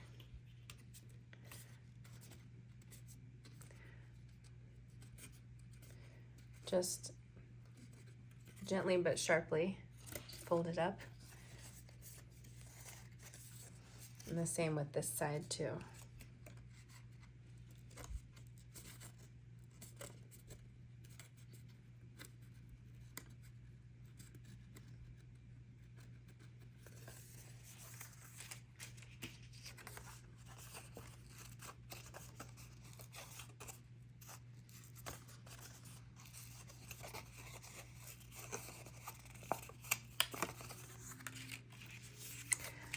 So these two are going to go on this, like here and here. This is going to be going like this. So I'm going to take these panels and emboss them. If it matters what direction they're going in, just take note of that if you're going to do anything similar. Like if I was going to emboss a word on there, I would make sure that I had it lined up the way it's going to be going, like that. So I'm going to emboss some texture on these real quick. And I did this nice cobweb texture again. Can't go wrong with cobwebs for Halloween crafting. So I will just glue that right onto the side there.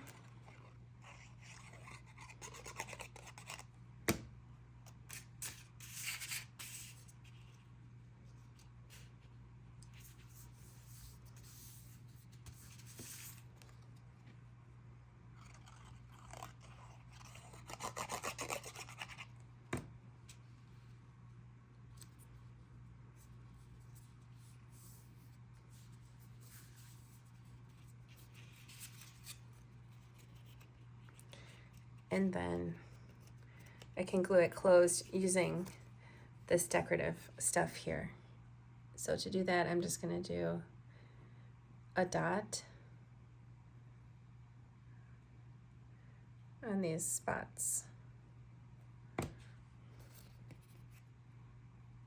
Oh, except not there.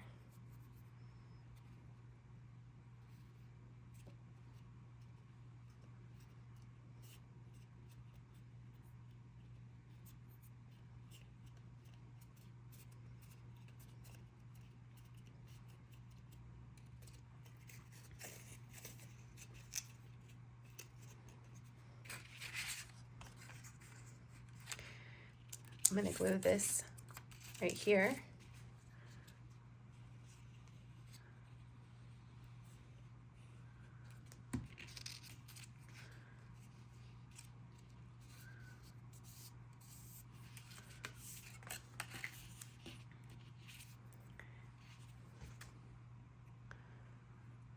And the window frame on.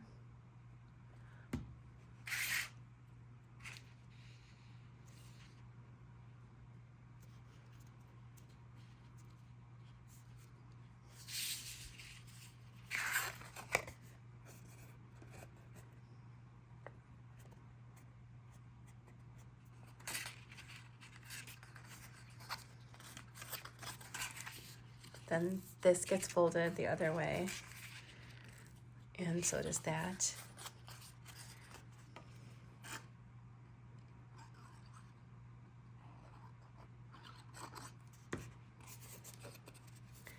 Then we can close this up.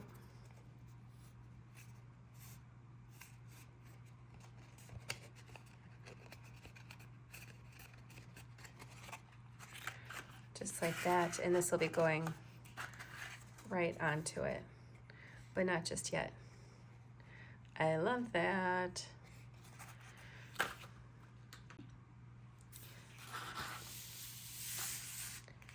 Next, let's put these panels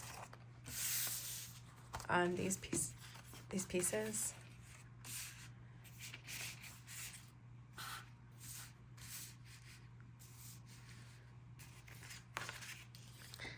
So I'm going to fold this to make it easier to see.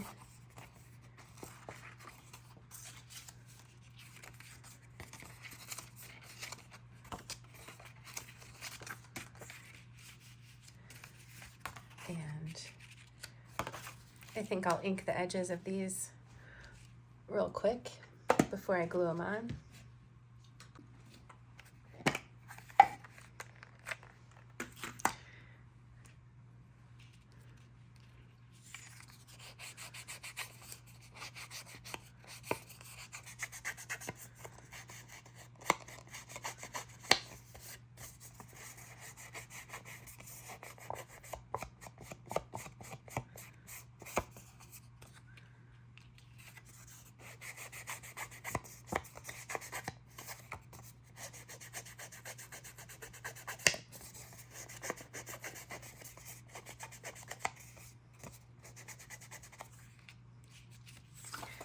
I love the effect that this adds. I think it looks so good.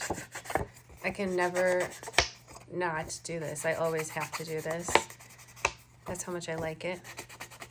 It just really takes it to the next level. It's a subtle touch, but I think it's a must. It's a must for me. Okay, now I can glue these on.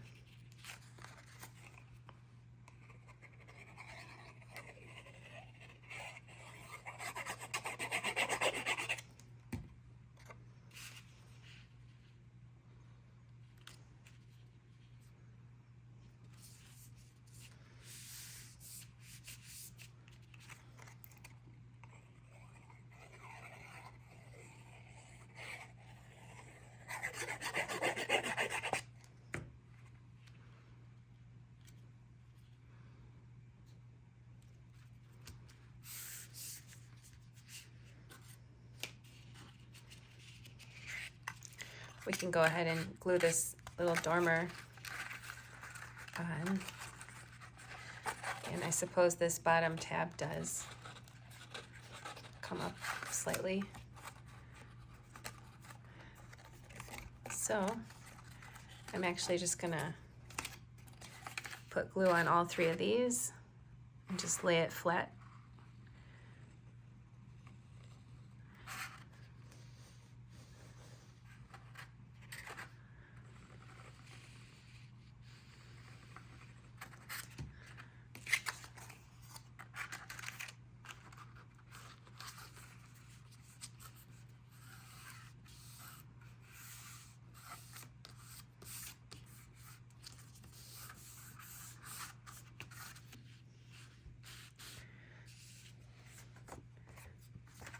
So now I'll glue this panel on.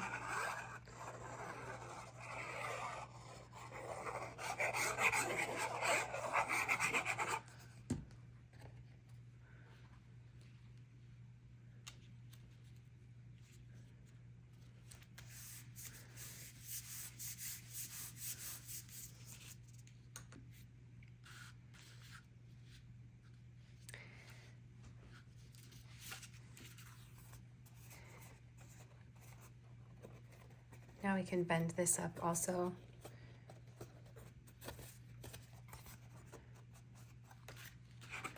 And this, ignore the fact that mine has a bunch of glue and ripped paper on here. I goofed up. I glued this on too early and it was too high up. So I think I can salvage it without having to stop and recut these pieces.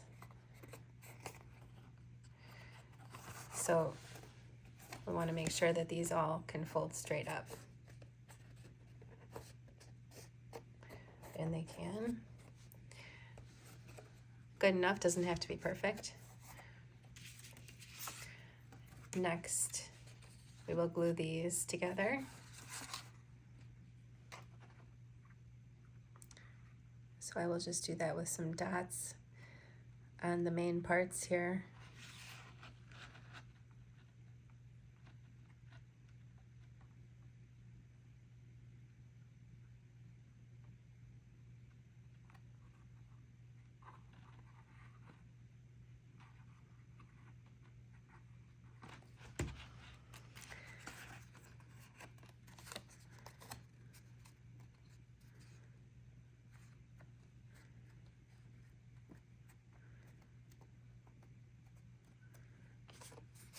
So you can kind of line these up using these shapes and then just press them together.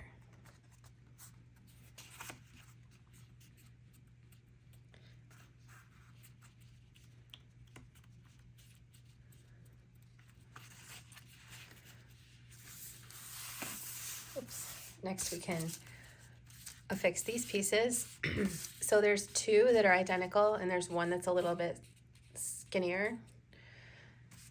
So we're going to glue this one into place. I'm saving this part that we made for later to put on, and just ignore this mess. Okay. So I'm going to start by just putting glue on one of these.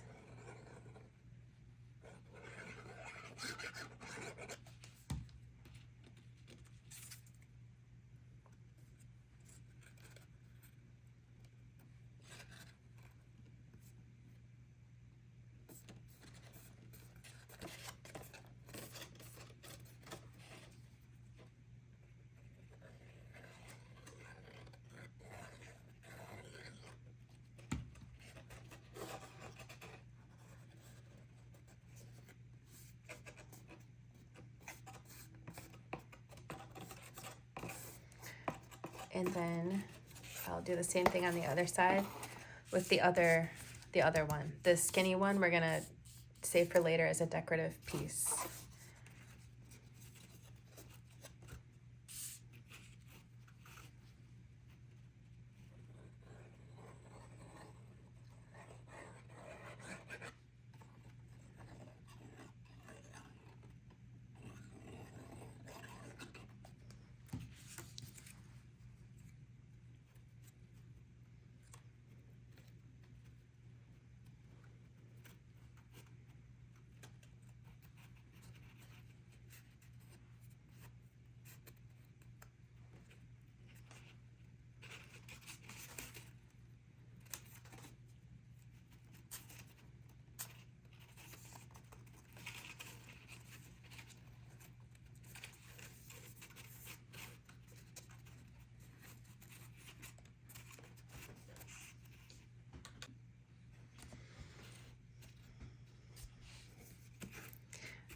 So next,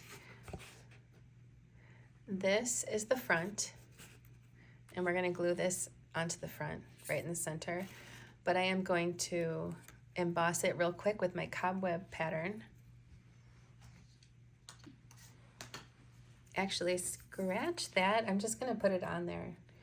It's just a subtle touch when you see the edge of it. You could squeeze it into an embossing folder. It's a little big, but I actually forgot that I like the idea of this just being a plain shape. But do whatever you want. I support whatever you want to do with your project. 100%.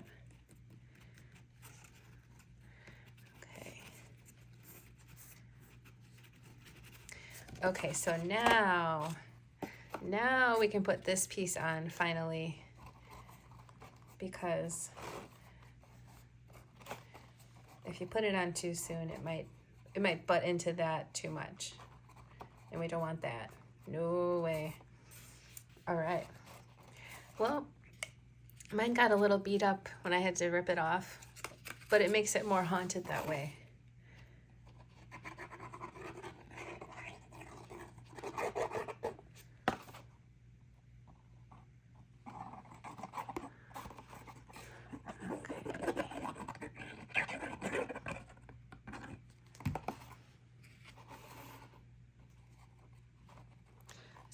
It just goes right on there.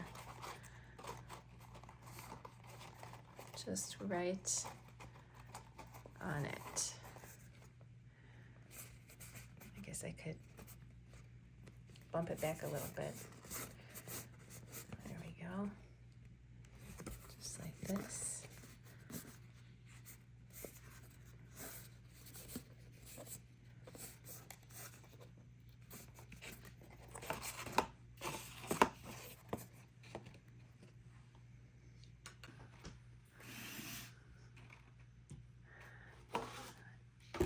Now we can start to put this together some more. I'm actually going to leave these kind of out of the way. So this peaked part here is obviously where this is going to be going. The tricky part is down here. And before we put that on, we're going to put this on. We want to make sure it's going like this. And first, I'm going to attach this tab and this one here too, because those are the hardest to get to.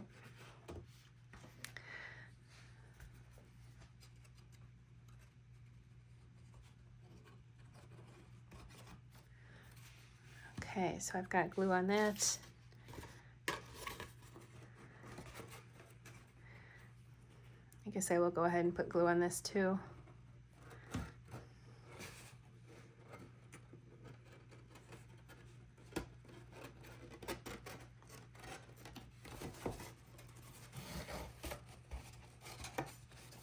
Okay, so this is a little tricky, especially to try to show on camera.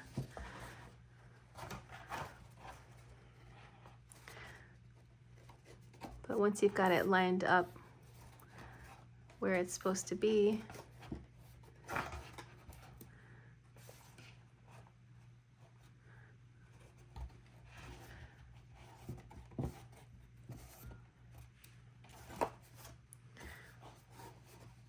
I think the hardest part is just getting it in the right spot and then make sure it's taking hold. Okay. So there we have it.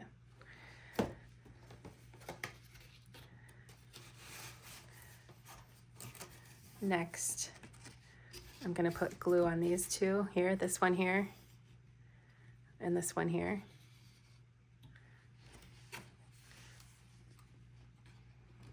I'm going to go ahead and do both of them at the same time.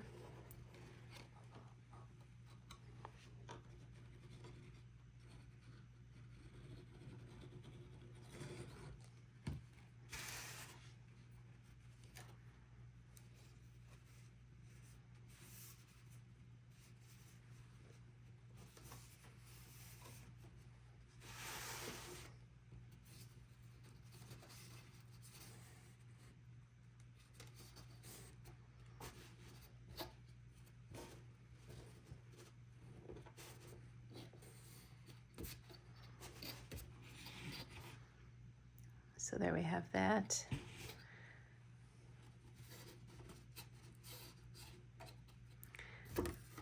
And these just need to get glued down too. And whatever you find to be easier, as far as where these tabs go. I mean, this one will glue here. So we're gonna put glue here and glue this down. This one could go on the outside if that's easier, or the inside, whatever, doesn't matter. So we're gonna glue this one too. We can do one at a time.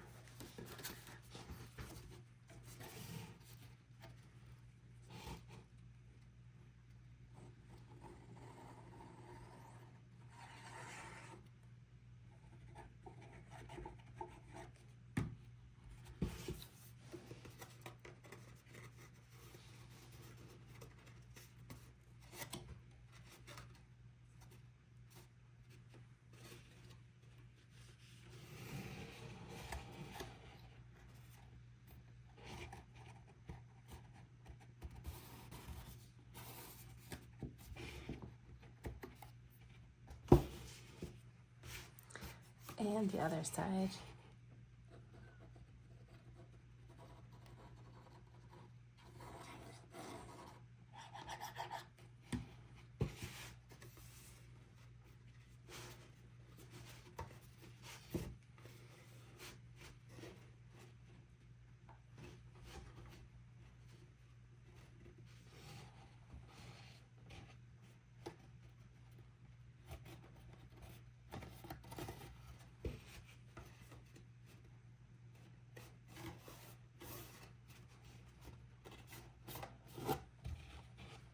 So there we have it. That might be the trickiest part. It wasn't so bad. But now it's really gonna look cool when this goes on it. So to get this notched part around the tower, just kind of have to wiggle it a little bit. And you can see how nice it looks. But let's glue it in place.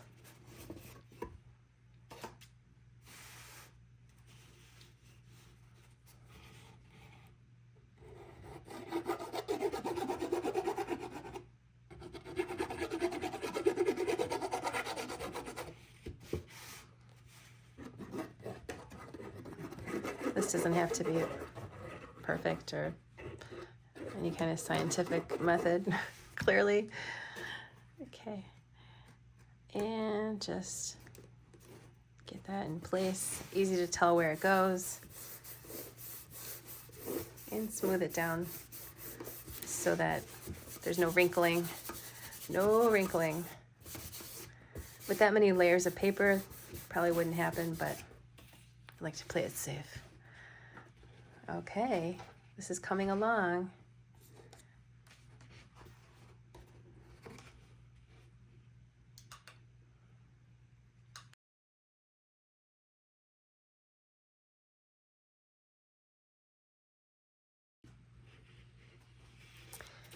So next, let's take our tower cap, our tower cap pile. So this is almost the last pile. The other one is the porch in the base. So let's put this one together.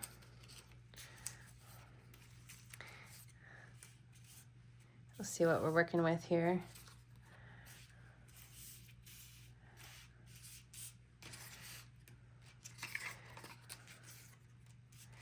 So we've got numbered pieces here, 1, 2, 3, 4. And this obviously has an opening here for the dormer, which is these pieces. These are the panels that can get embossed. This goes on the top here. So I'm gonna go ahead and emboss these with a cobweb design. Okay. Looks good. Love that.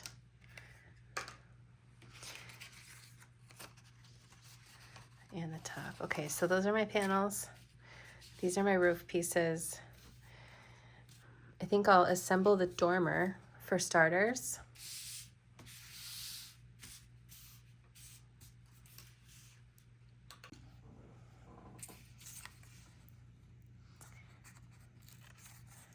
So I'll just kind of gently bend each score line.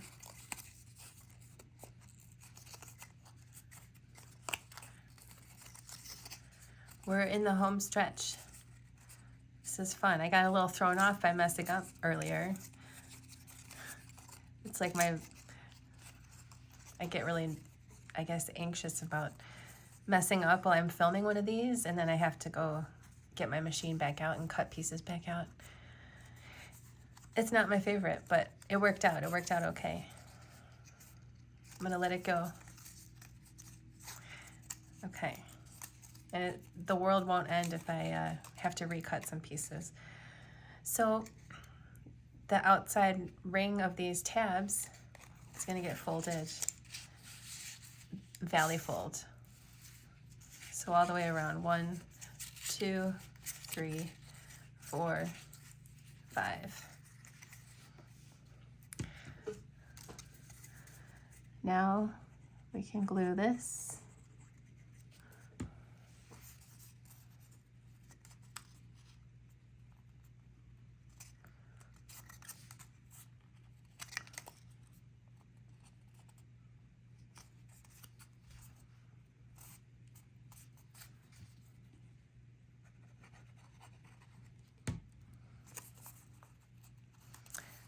Oh, I should have glued the vellum first, but that's okay.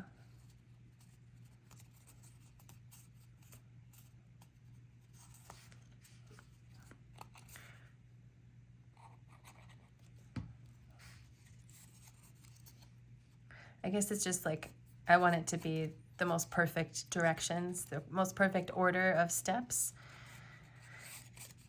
So I guess if I get quiet, it's because I'm like, okay, what am I doing? What am I doing? Let's make sure it's the easiest, since a lot of you guys are going to follow these steps. And like, if I do this in this order this one time, it's not a big deal. But if like hundreds of you guys do this, like if I make a little mistake, it's multiplied by everyone who makes this. So I get a little uptight about filming the assembly videos, only out of my desire for the best.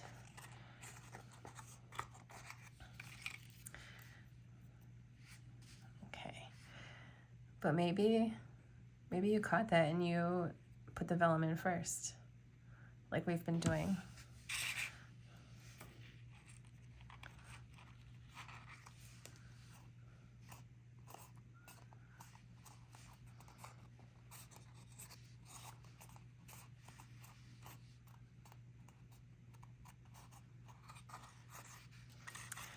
Okay, this little dormer cap is also really cute. I think I will just emboss these too, because that's going to be a nice touch.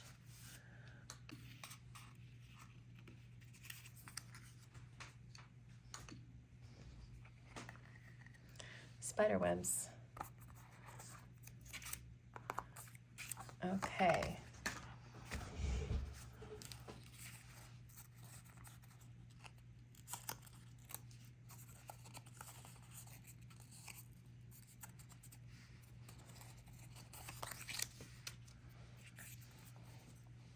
So I will glue these on.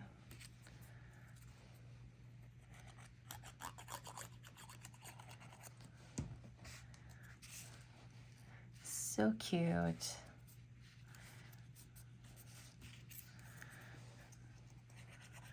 Okay.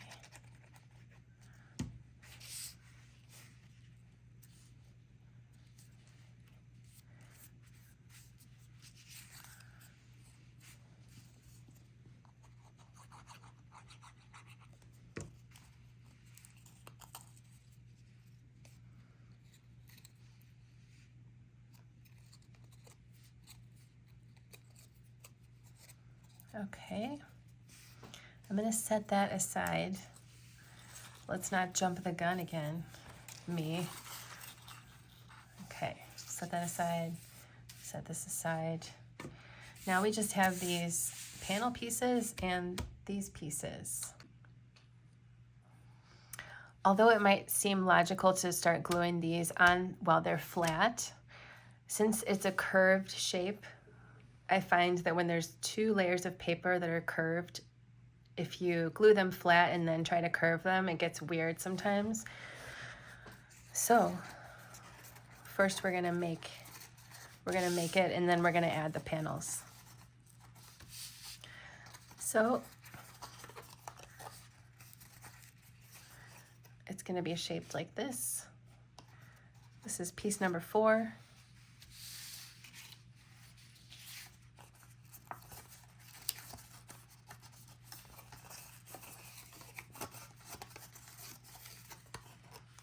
I'm going to shape them all that way.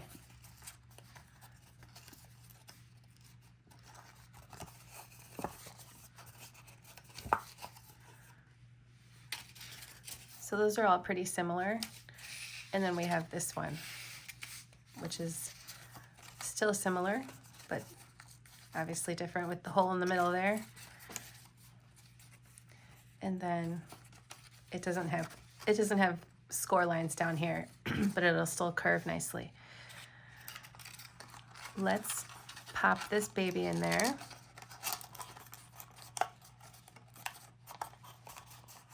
Just like this.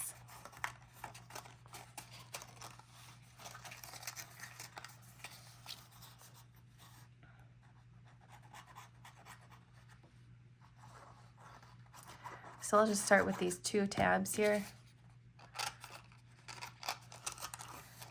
And get that in there.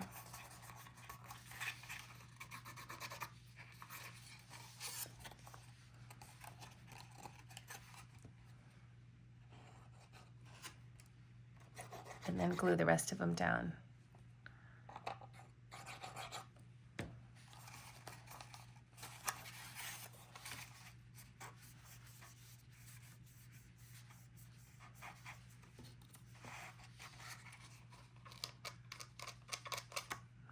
Some extra glue there. Okay, now let's go ahead and put these together first, and then we'll do the other stuff. So this is shape number 1. Your machine will have cut a 1 here. We also have 3, 2, and 4. So we're gonna glue them like this, 1 to 2, then 3, then 4.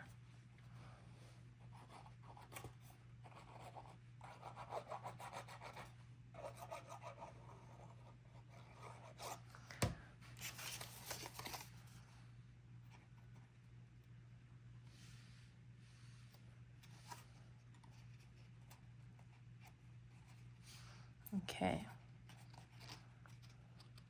So we're getting close to the end of this project and it's looking so good. I'm feeling relieved that I'm getting close to being done filming this video because it's serious business for me. Serious business. And I think you're probably loving the way that yours is looking. And even though it already looks really cool, wait until you add the porch in the base, which is also easy. I feel like if you break each of these steps down that we've done today together, it's pretty easy.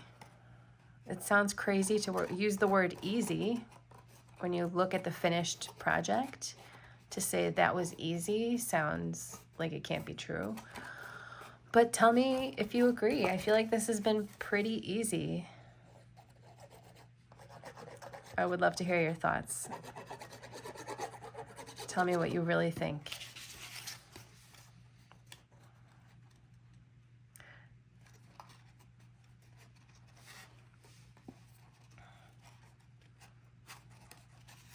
Okay.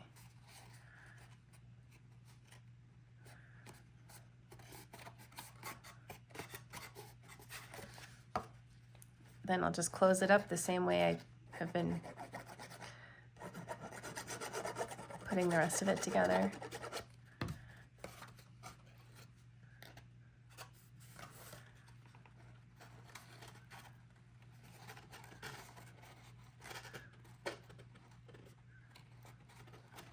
Okay, I spoke too soon. This is giving me a slight challenge.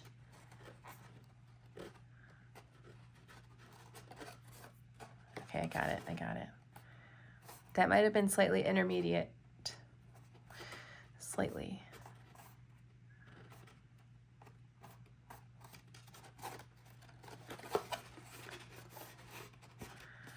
Okay, so before we close up the top, let's add these panels.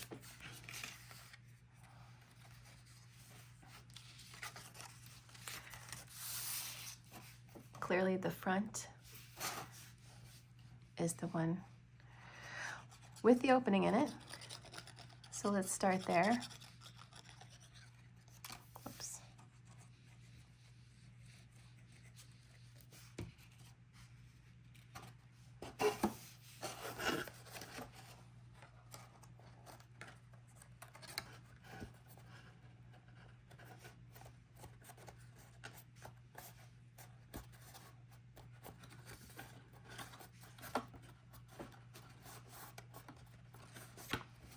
Okay, and then the back is going to be the more symmetrical looking one, which is clearly this one.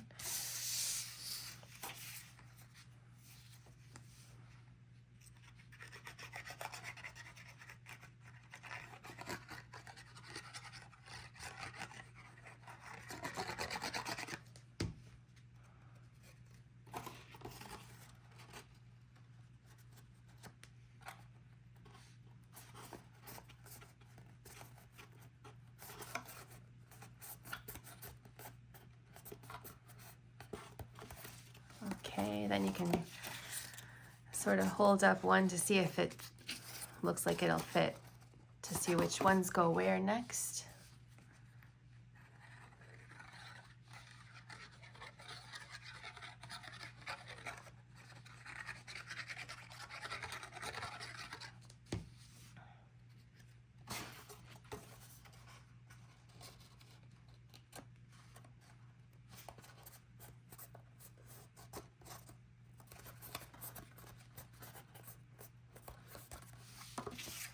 And this one. Finally, this one.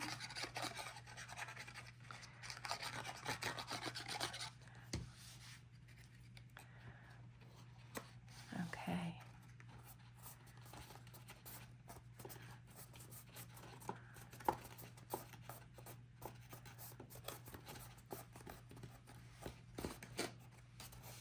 It's looking good. We can definitely go ahead and put this in place. Makes it even cooler.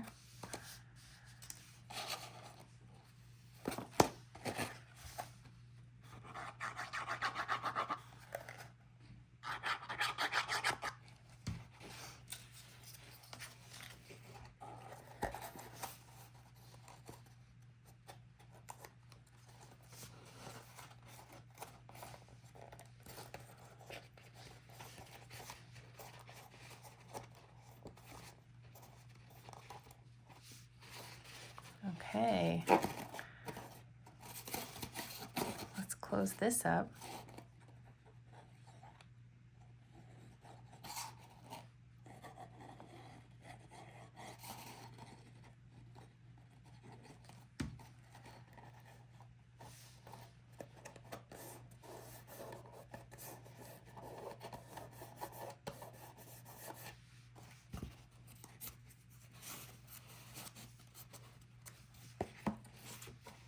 Okay, I love that. So cool. Now we can just add this. This is going to go in the center. We can go ahead and glue that in the middle. Oh, but not right there. We want to flip it over and glue it. So these are all going to get folded up.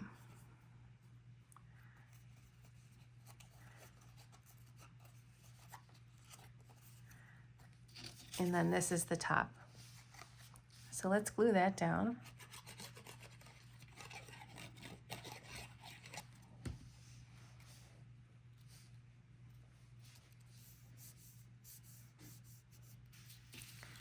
And then these on, so this is narrower.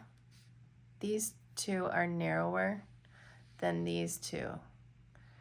And on the wider ones, you can just fold that right over. But on these, we're not going to fold it right at the bar. There's a tiny little cut line, guide line. It's probably too small to see on camera, but you want to fold it somewhere near that. And that's where it'll get glued. It's tiny, but not too tiny to work.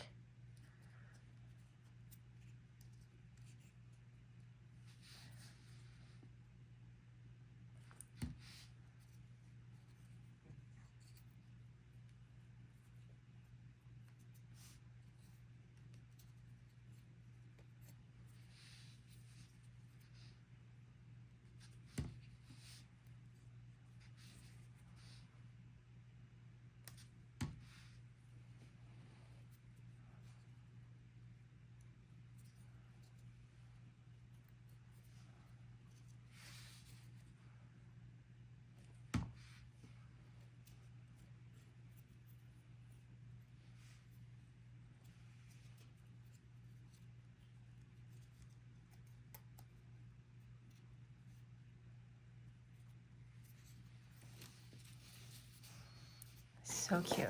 Now we can just glue that right onto the top there.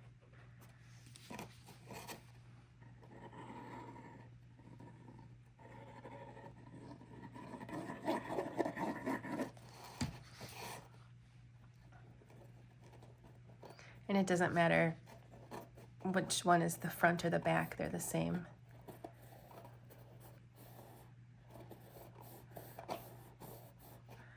That is so cool.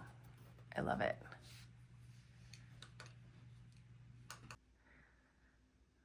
Okay, so here's where we're at. And instead of attaching this next, I'm gonna wait to attach this because when we put the lights in, I would like to have this still open while we put the lights in. So we're gonna leave that off for now. Let's move on to the porch and the base.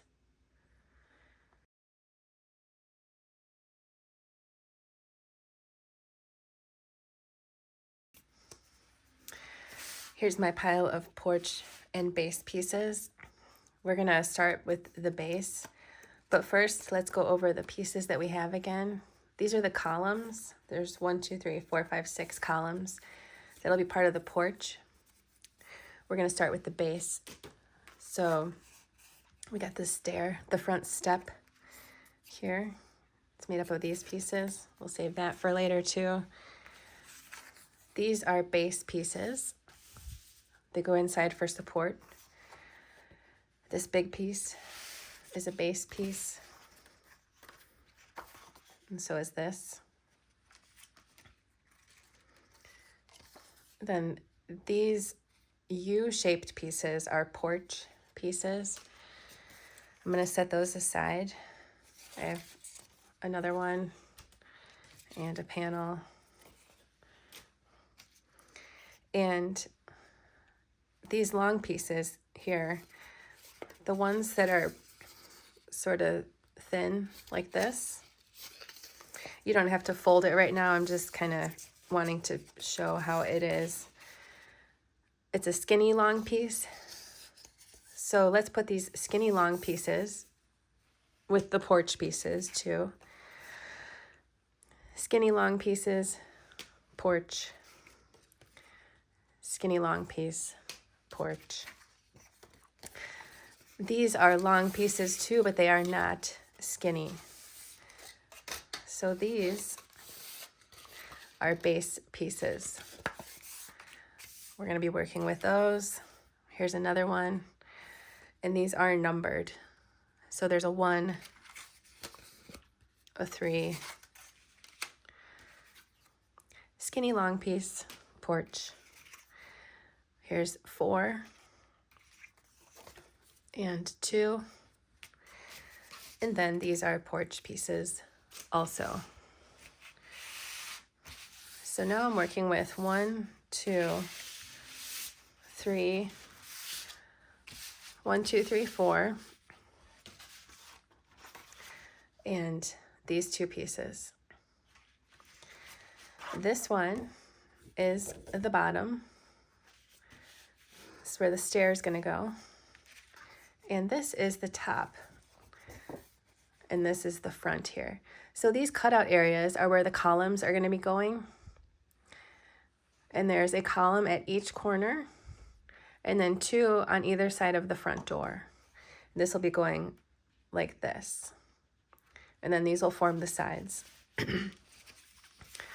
So let's start by folding these long pieces on their score lines.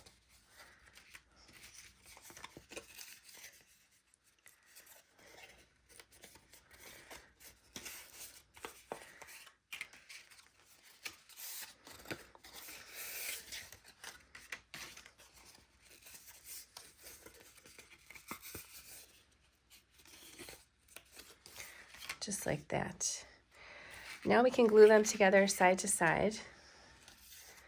So 1 to 2. I'm gonna put some glue on this tab and glue it right there.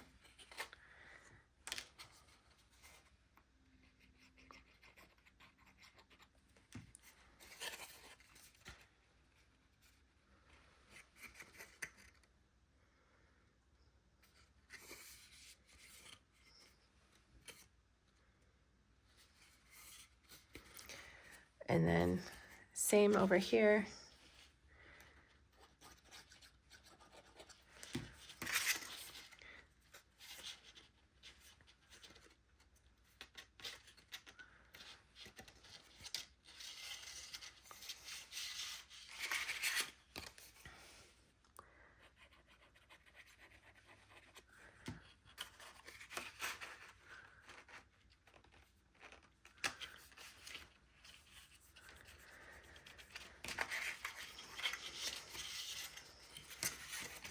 Now we can close it up. It's a nice, easy rectangle.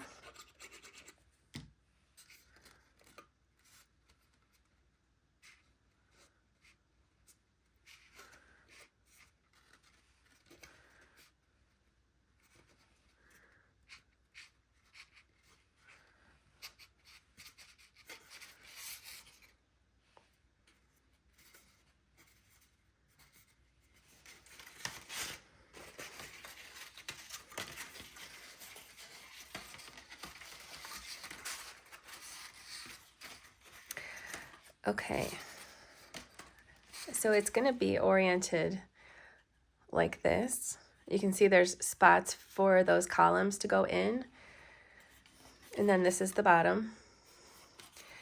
So we want to start by affixing the top on.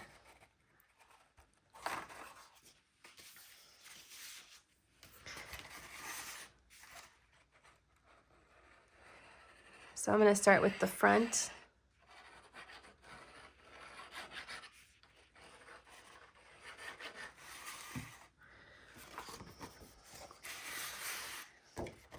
So I want to get it lined up as perfectly as possible.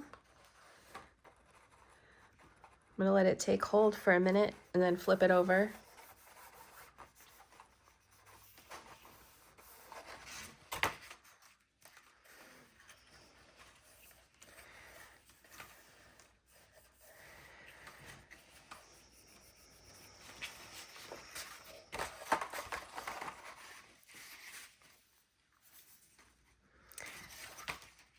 So however you want to do it to get the rest of those in place works. We could do them one at a time or all at once.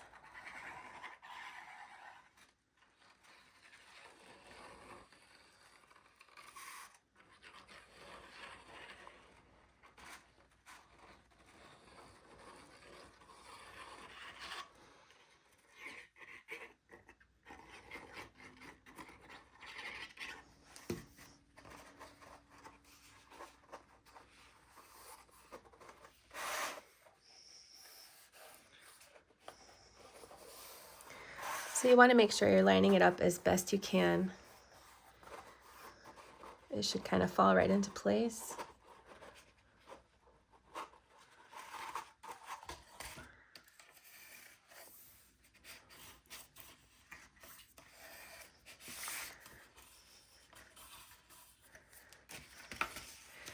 And now we can put these support pieces inside. So I'll shape them by just folding on all the score lines.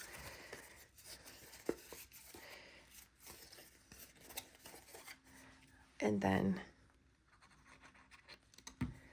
gluing them together.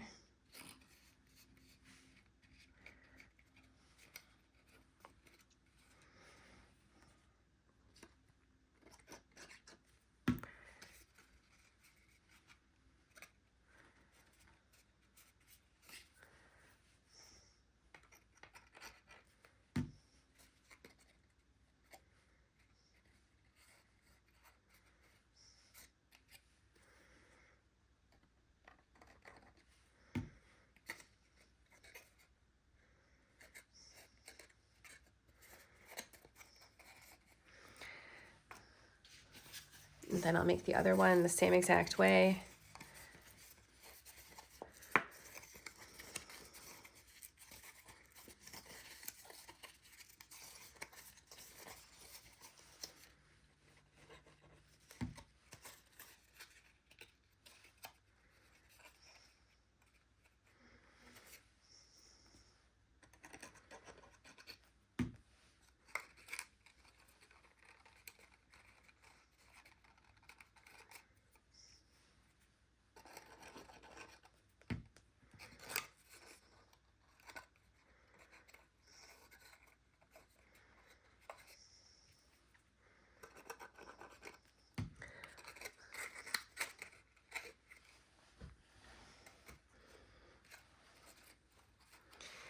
Okay, so if this is the front, the house sits mostly here and then here.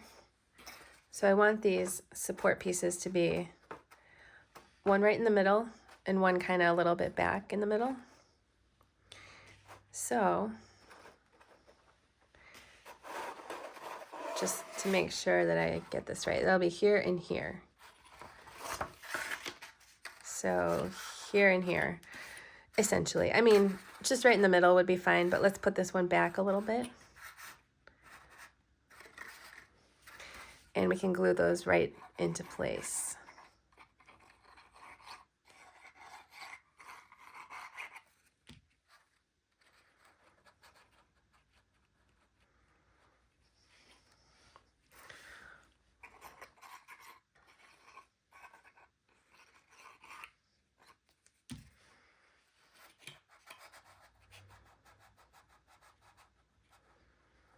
Just like that.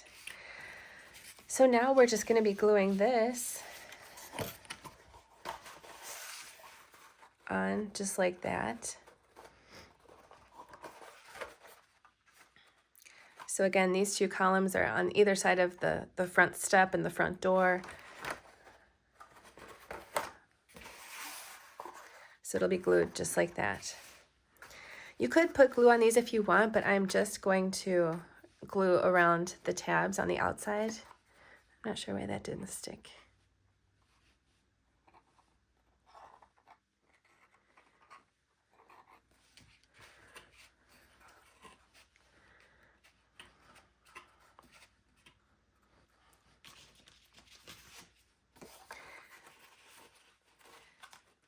And I'm going to start by anchoring it in one spot with one tab first. And I'm going to choose the front because this is my best chance to line it up as best I can. And since the front is more visible, I'll start with the front.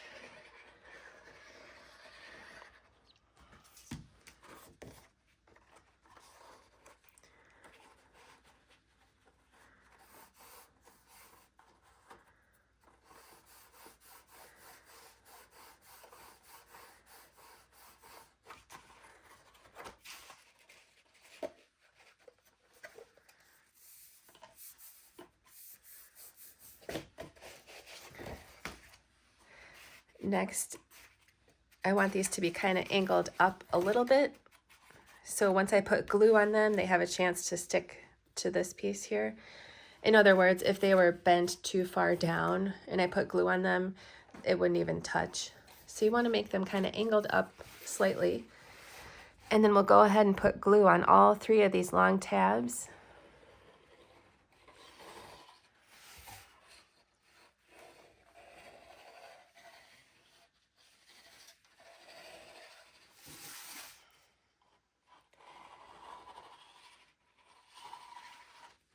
Okay, and voila.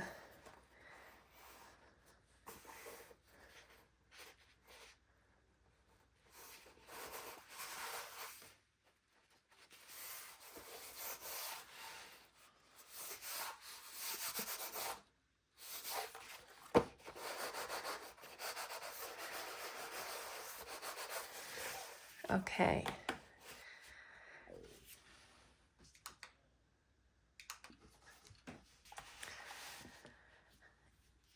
Next, let's take our pile of columns and put them together to start working on the porch. So these are really straightforward. You just want to bend over each tab there.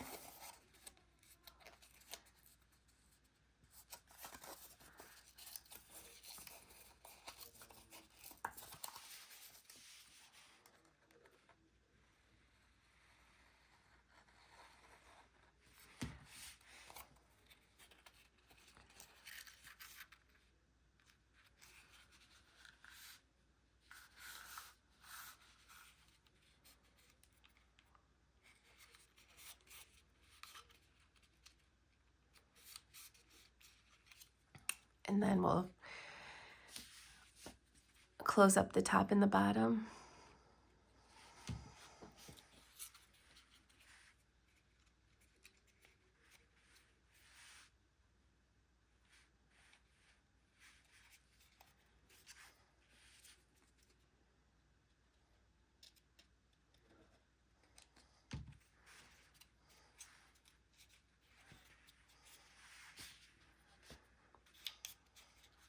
And we'll do that for all 6 of them.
If you would like to pause your video while you work on these 6 columns, I'm going to jump ahead to them being done here in just a moment.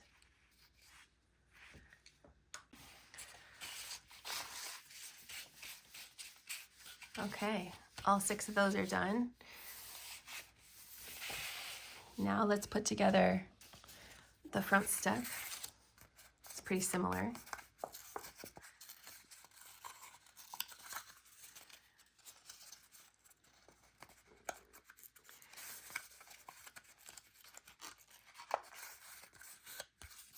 So it's gonna go together like this, and we might as well have the seam be at the back. So that means this will be the top and the front. So on the top and the front, I'm gonna go ahead and glue my panels right here, just like that. First, I think I will get a little ink on those edges, because why stop now? Oops.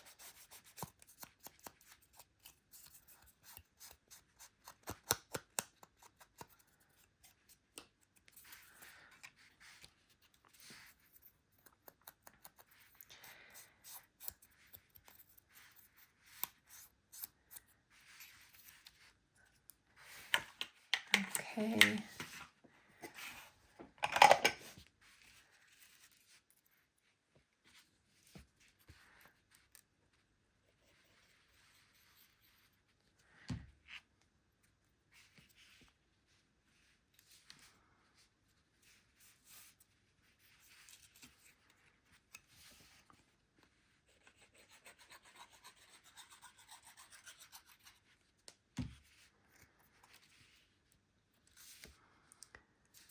So we're going to be putting this together, but we won't affix it just yet, because some other things need to happen first.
Okay, so I'll put that off to the side with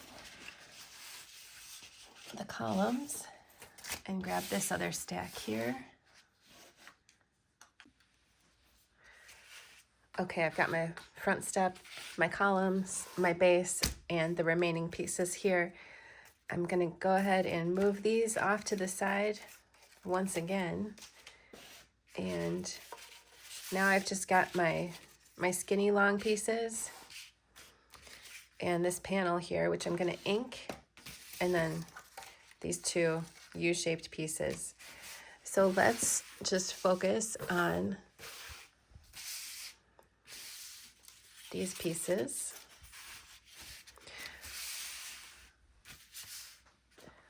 I am just gonna ink this final inkable piece here.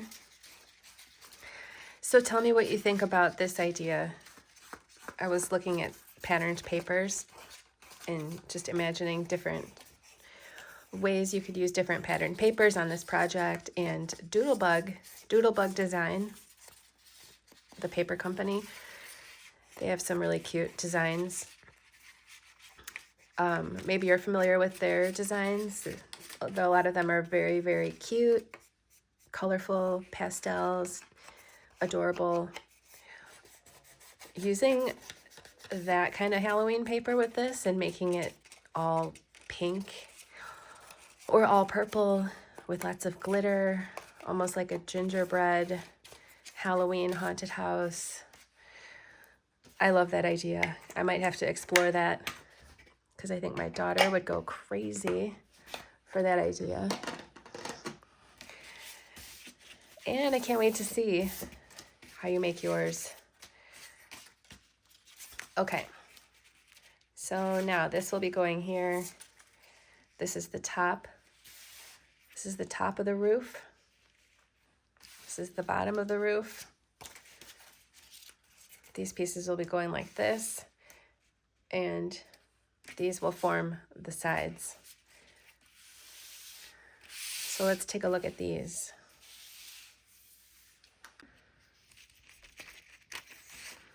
You can see that your machine has cut numbers into some of these, into all of them.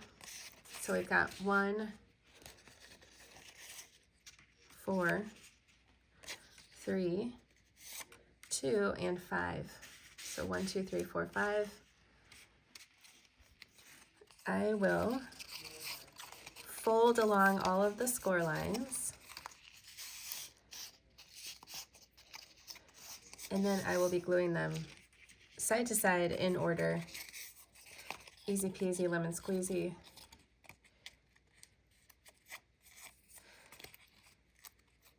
And these have some vertical fold lines. And they are angled just right so that this is going to fit perfectly around our house, right where it needs to go.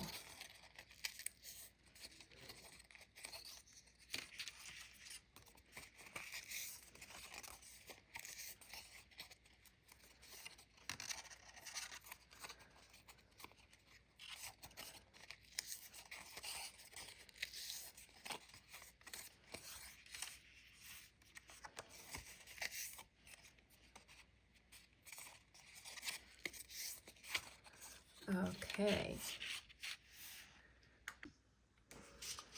So now we can glue these together side to side in order 1 through 5.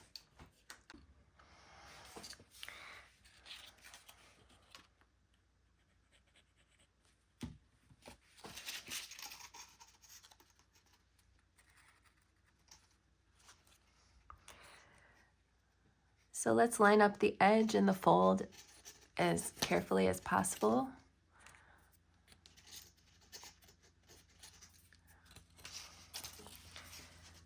And just glue these all in order.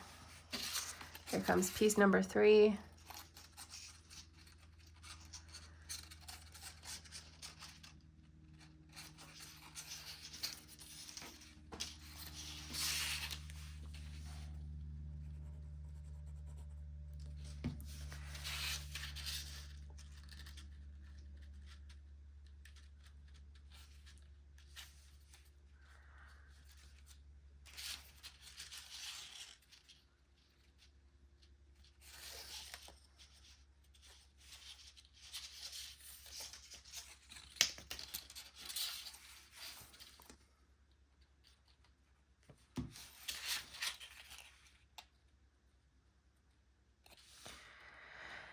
And there's piece number 5.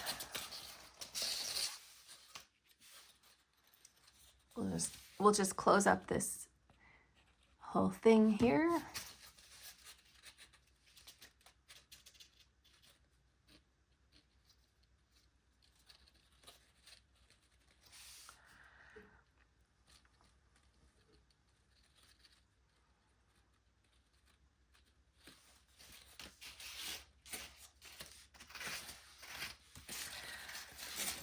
Okay, now to orient this correctly, let's see. We have it like this, not like this. Okay, so one side has the cutouts for the columns. That's going to be the bottom. And this side just has all regular tabs. So let's get yours oriented so it looks like this. There's 2 small ends here on the back. The long piece is the front. And this is the top because these tabs don't have cutouts in them. If I flip it over, this is the bottom. Again, with the long part is the front. These two ends are small, and then it's shaped like this in here.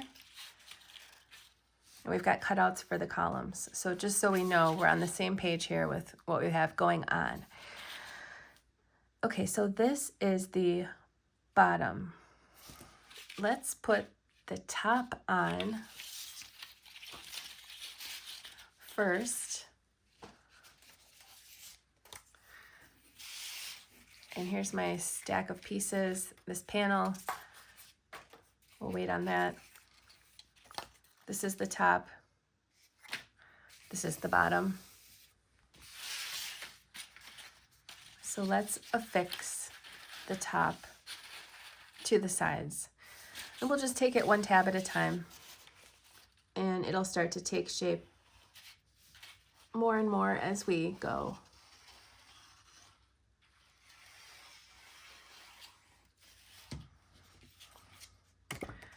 So first we'll glue this front tab into place.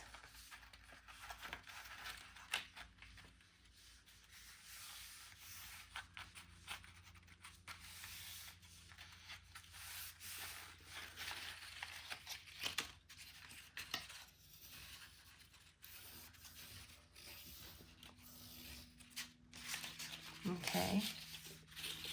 So this is what it looks like from the bottom. This is the top.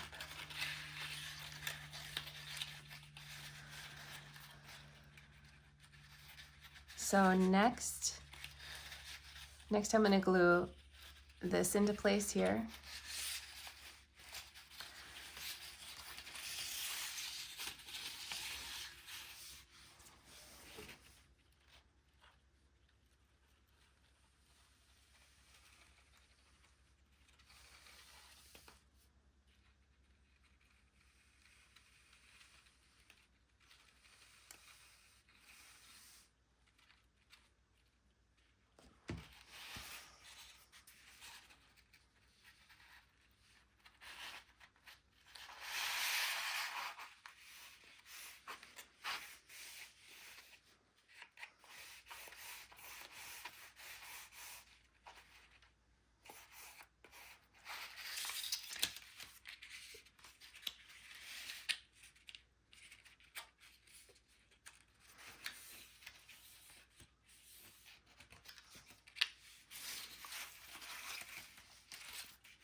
So really whatever order you want to go in is going to be okay. We just want it to line up really nicely.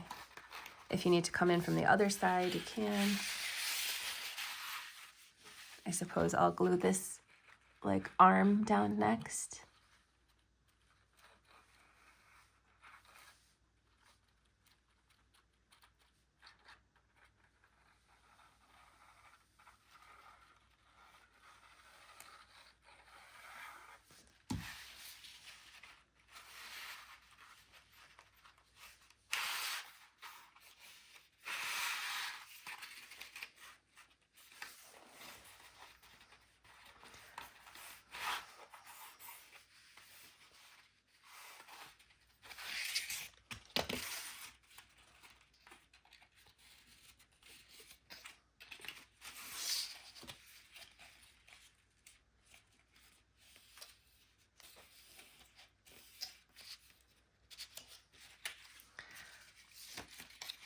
Okay, so everything is glued on mine except for this, this, and this.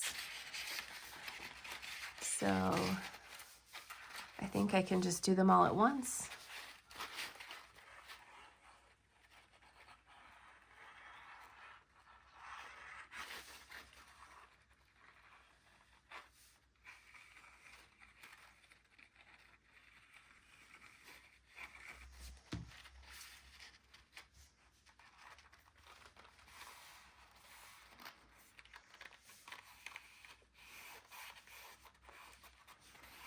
So you want to make sure the edges are lining up really, really nicely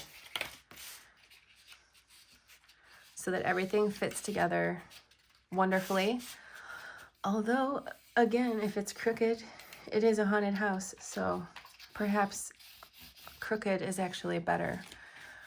Just saying, be easy on yourself if you feel like yours is not quote-unquote perfect. Maybe it's better that way. So let's glue this on.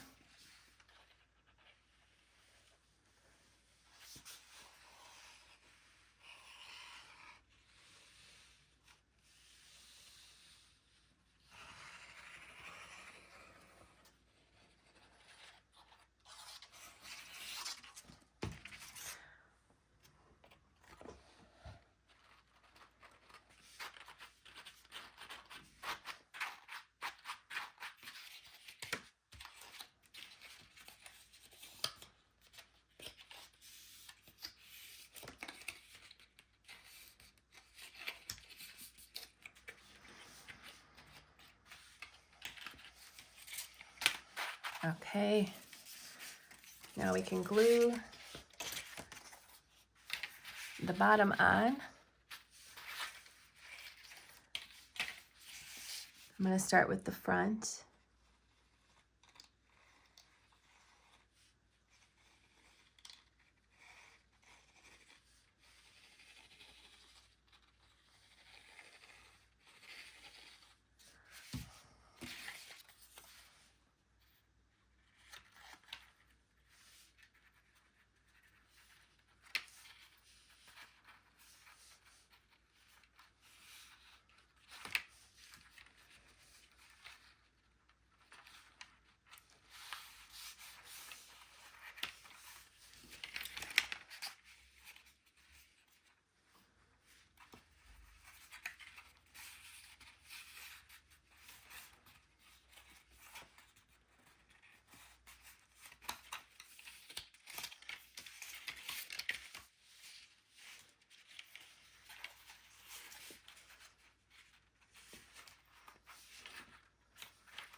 So at this point, I'm going to start with this arm over here.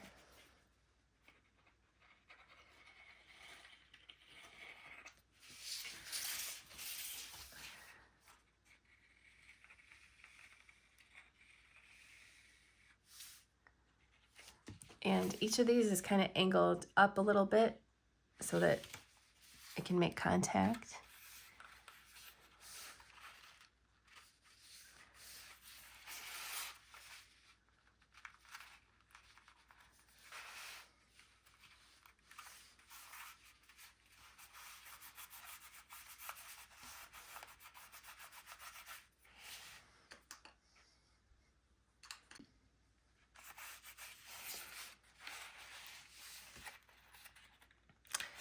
So this I will do last.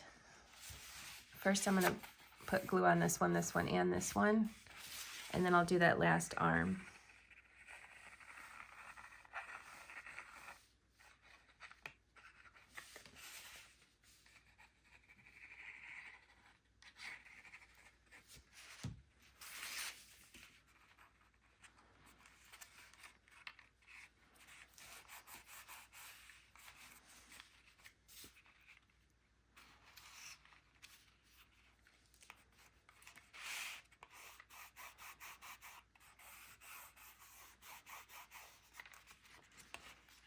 Okay.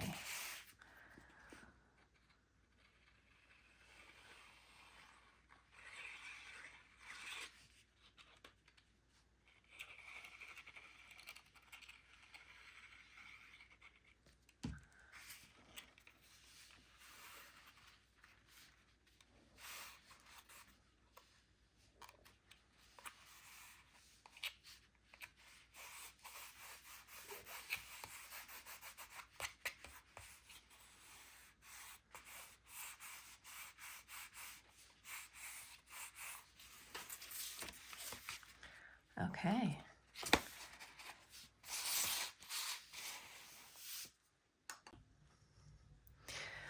Okay, we have the porch roof.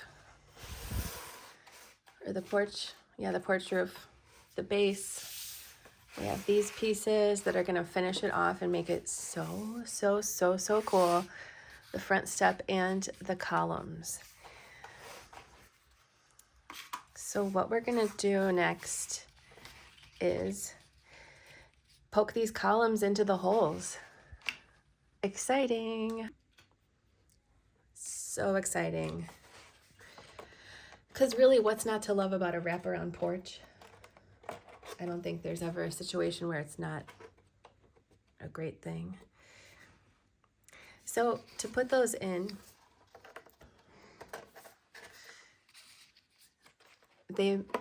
occasionally you might run into a little pushback, in which case maybe just rotate it and try a different way. Gently wiggle it back and forth with some gentle pressure.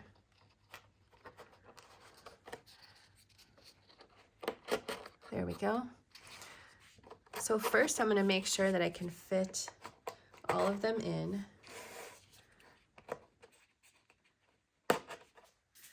And I can. And then I'm going to make sure that I can fit all of them in the top.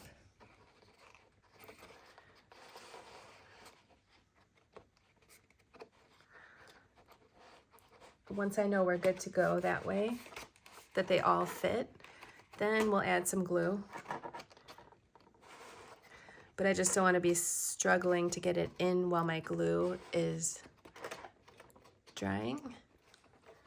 So that's why first let's make sure that it's going to fit. Like this one, I'm having a little trouble getting this one in, so I'm just going to turn it and try again. There we go. Just like that. So there is our porch.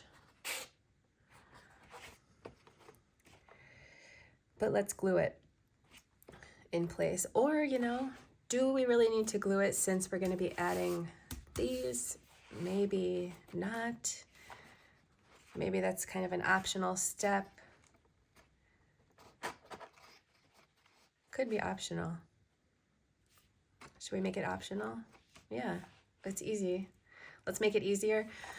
So if you really want to put a dot of glue at the top and bottom of each column, that is what I did with my original house. But I feel like we could make this easier and just leave it, because we're going to be gluing these face pieces on, which should hold it in place anyway. And doesn't that look amazing? So cool. So if you want to pause this video and go ahead and glue the top and bottom of your columns, you can. However, I'm just going to go rogue and not do that. So here's what we want to pay attention to. I'm putting glue on this whole face, and I'm going to stay kind of away from the edge, because the edge, there is a small border around the top and bottom. So in other words, I'm not going all the way to the edge because the glue might show.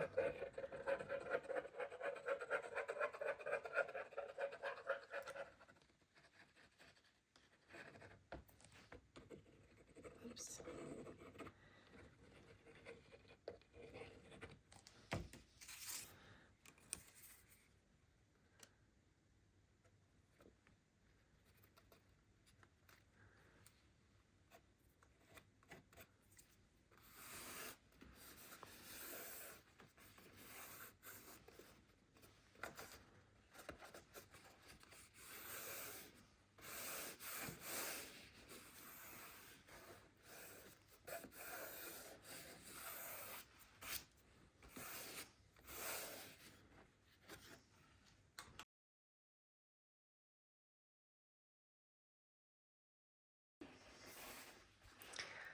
Okay, let's glue this side on. And you might want to give a little squeeze to make sure that it's not coming apart.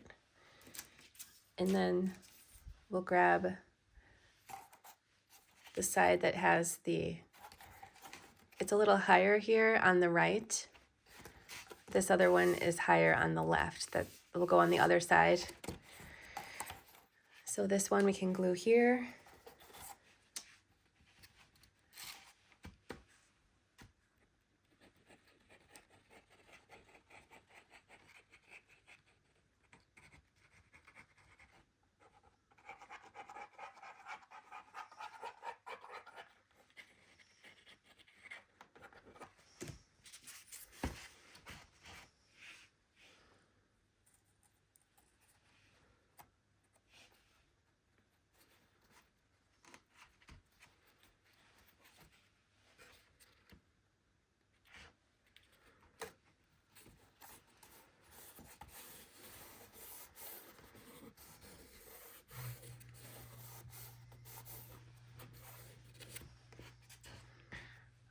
Okay, so cool. Then same thing on this side.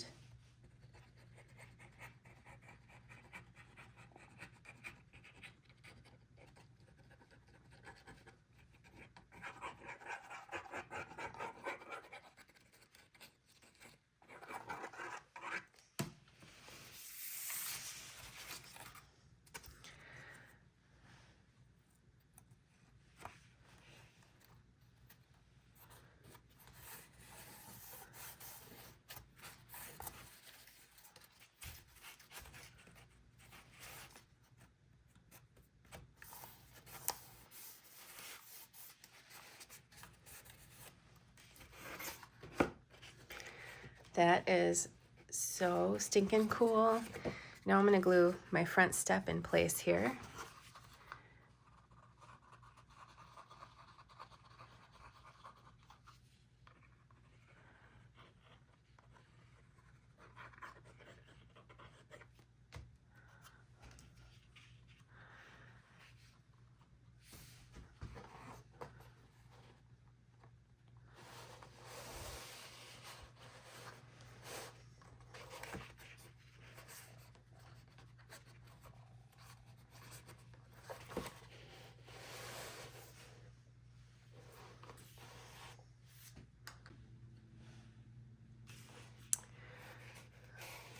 Okay, now for an exciting part, we can slide our house just right in.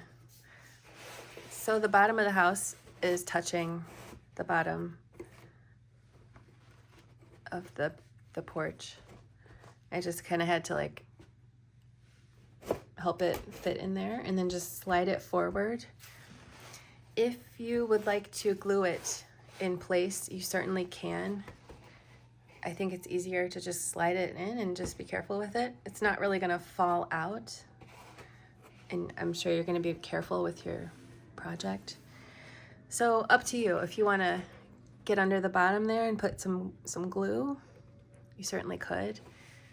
I'm gonna take the easy route and just leave it.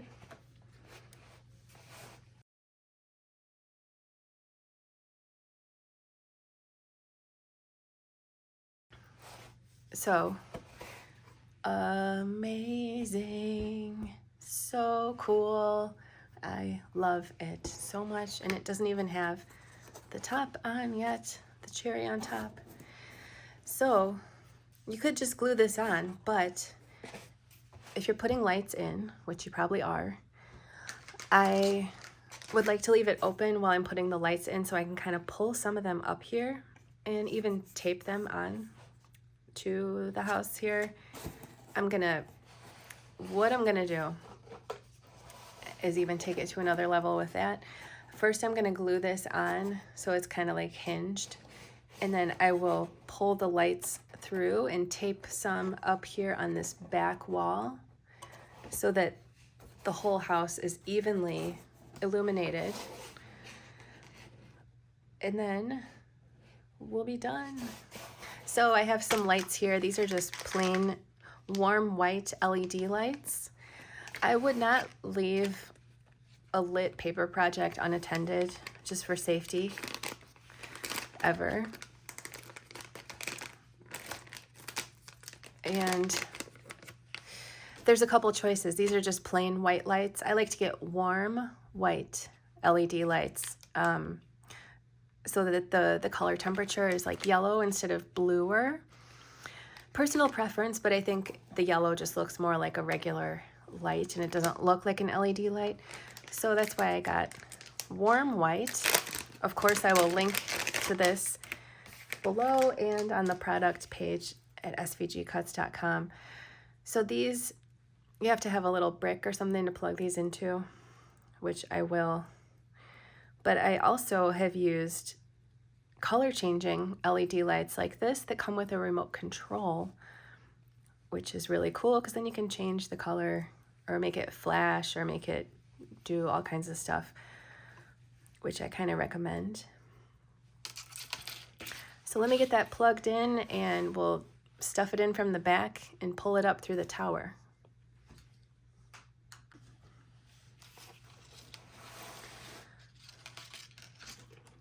Okay, so kind of want to evenly distribute these a little bit in there.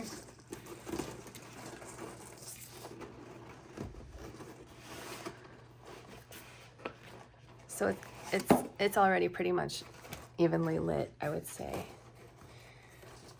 But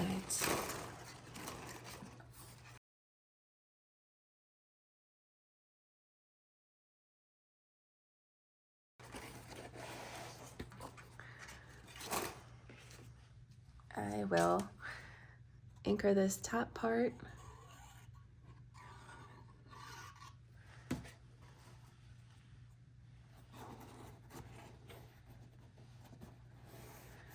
So you really want to take a look at your roof from the front, make sure it looks level.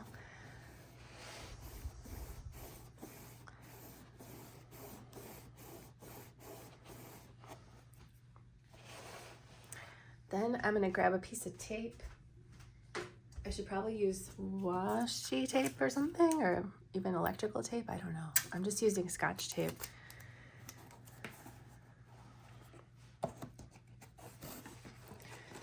And I will just grab a little of the lights. This is not super scientific.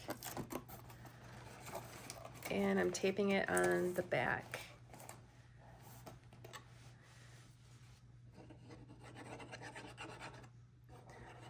Then I'll put glue on these other tabs here. You can see the 3 remaining tabs under the tower cap. Get some glue on them. And definitely take a look at yours from the front. Make sure it's level. And carefully squeeze that. And we are done. Maybe I will glue that in place. There we have it.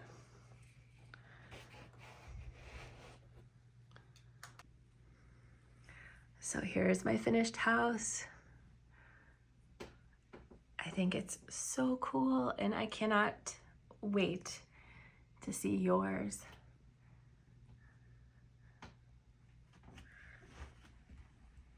I just love it.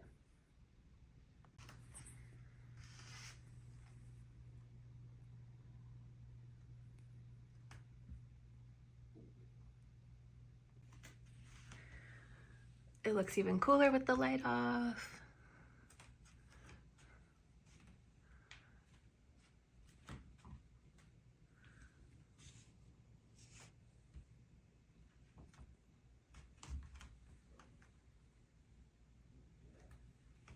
And there you have it, Nightshade Manor is complete. If you're new to SVG Cuts, be sure and check out our website where you can find even more amazing projects for your cutting machine. I hope you had as much fun building yours as I had building mine, and I can't wait to see how yours looks. So be sure and share a picture with us on social. or even a video. I would love to see a video of yours on Facebook, Instagram, Pinterest, Snapchat, email, your blog, however you like to see. I always love to see, and so do the rest of our crafty friends. Thanks so much for watching and happy crafting. See you in the next video.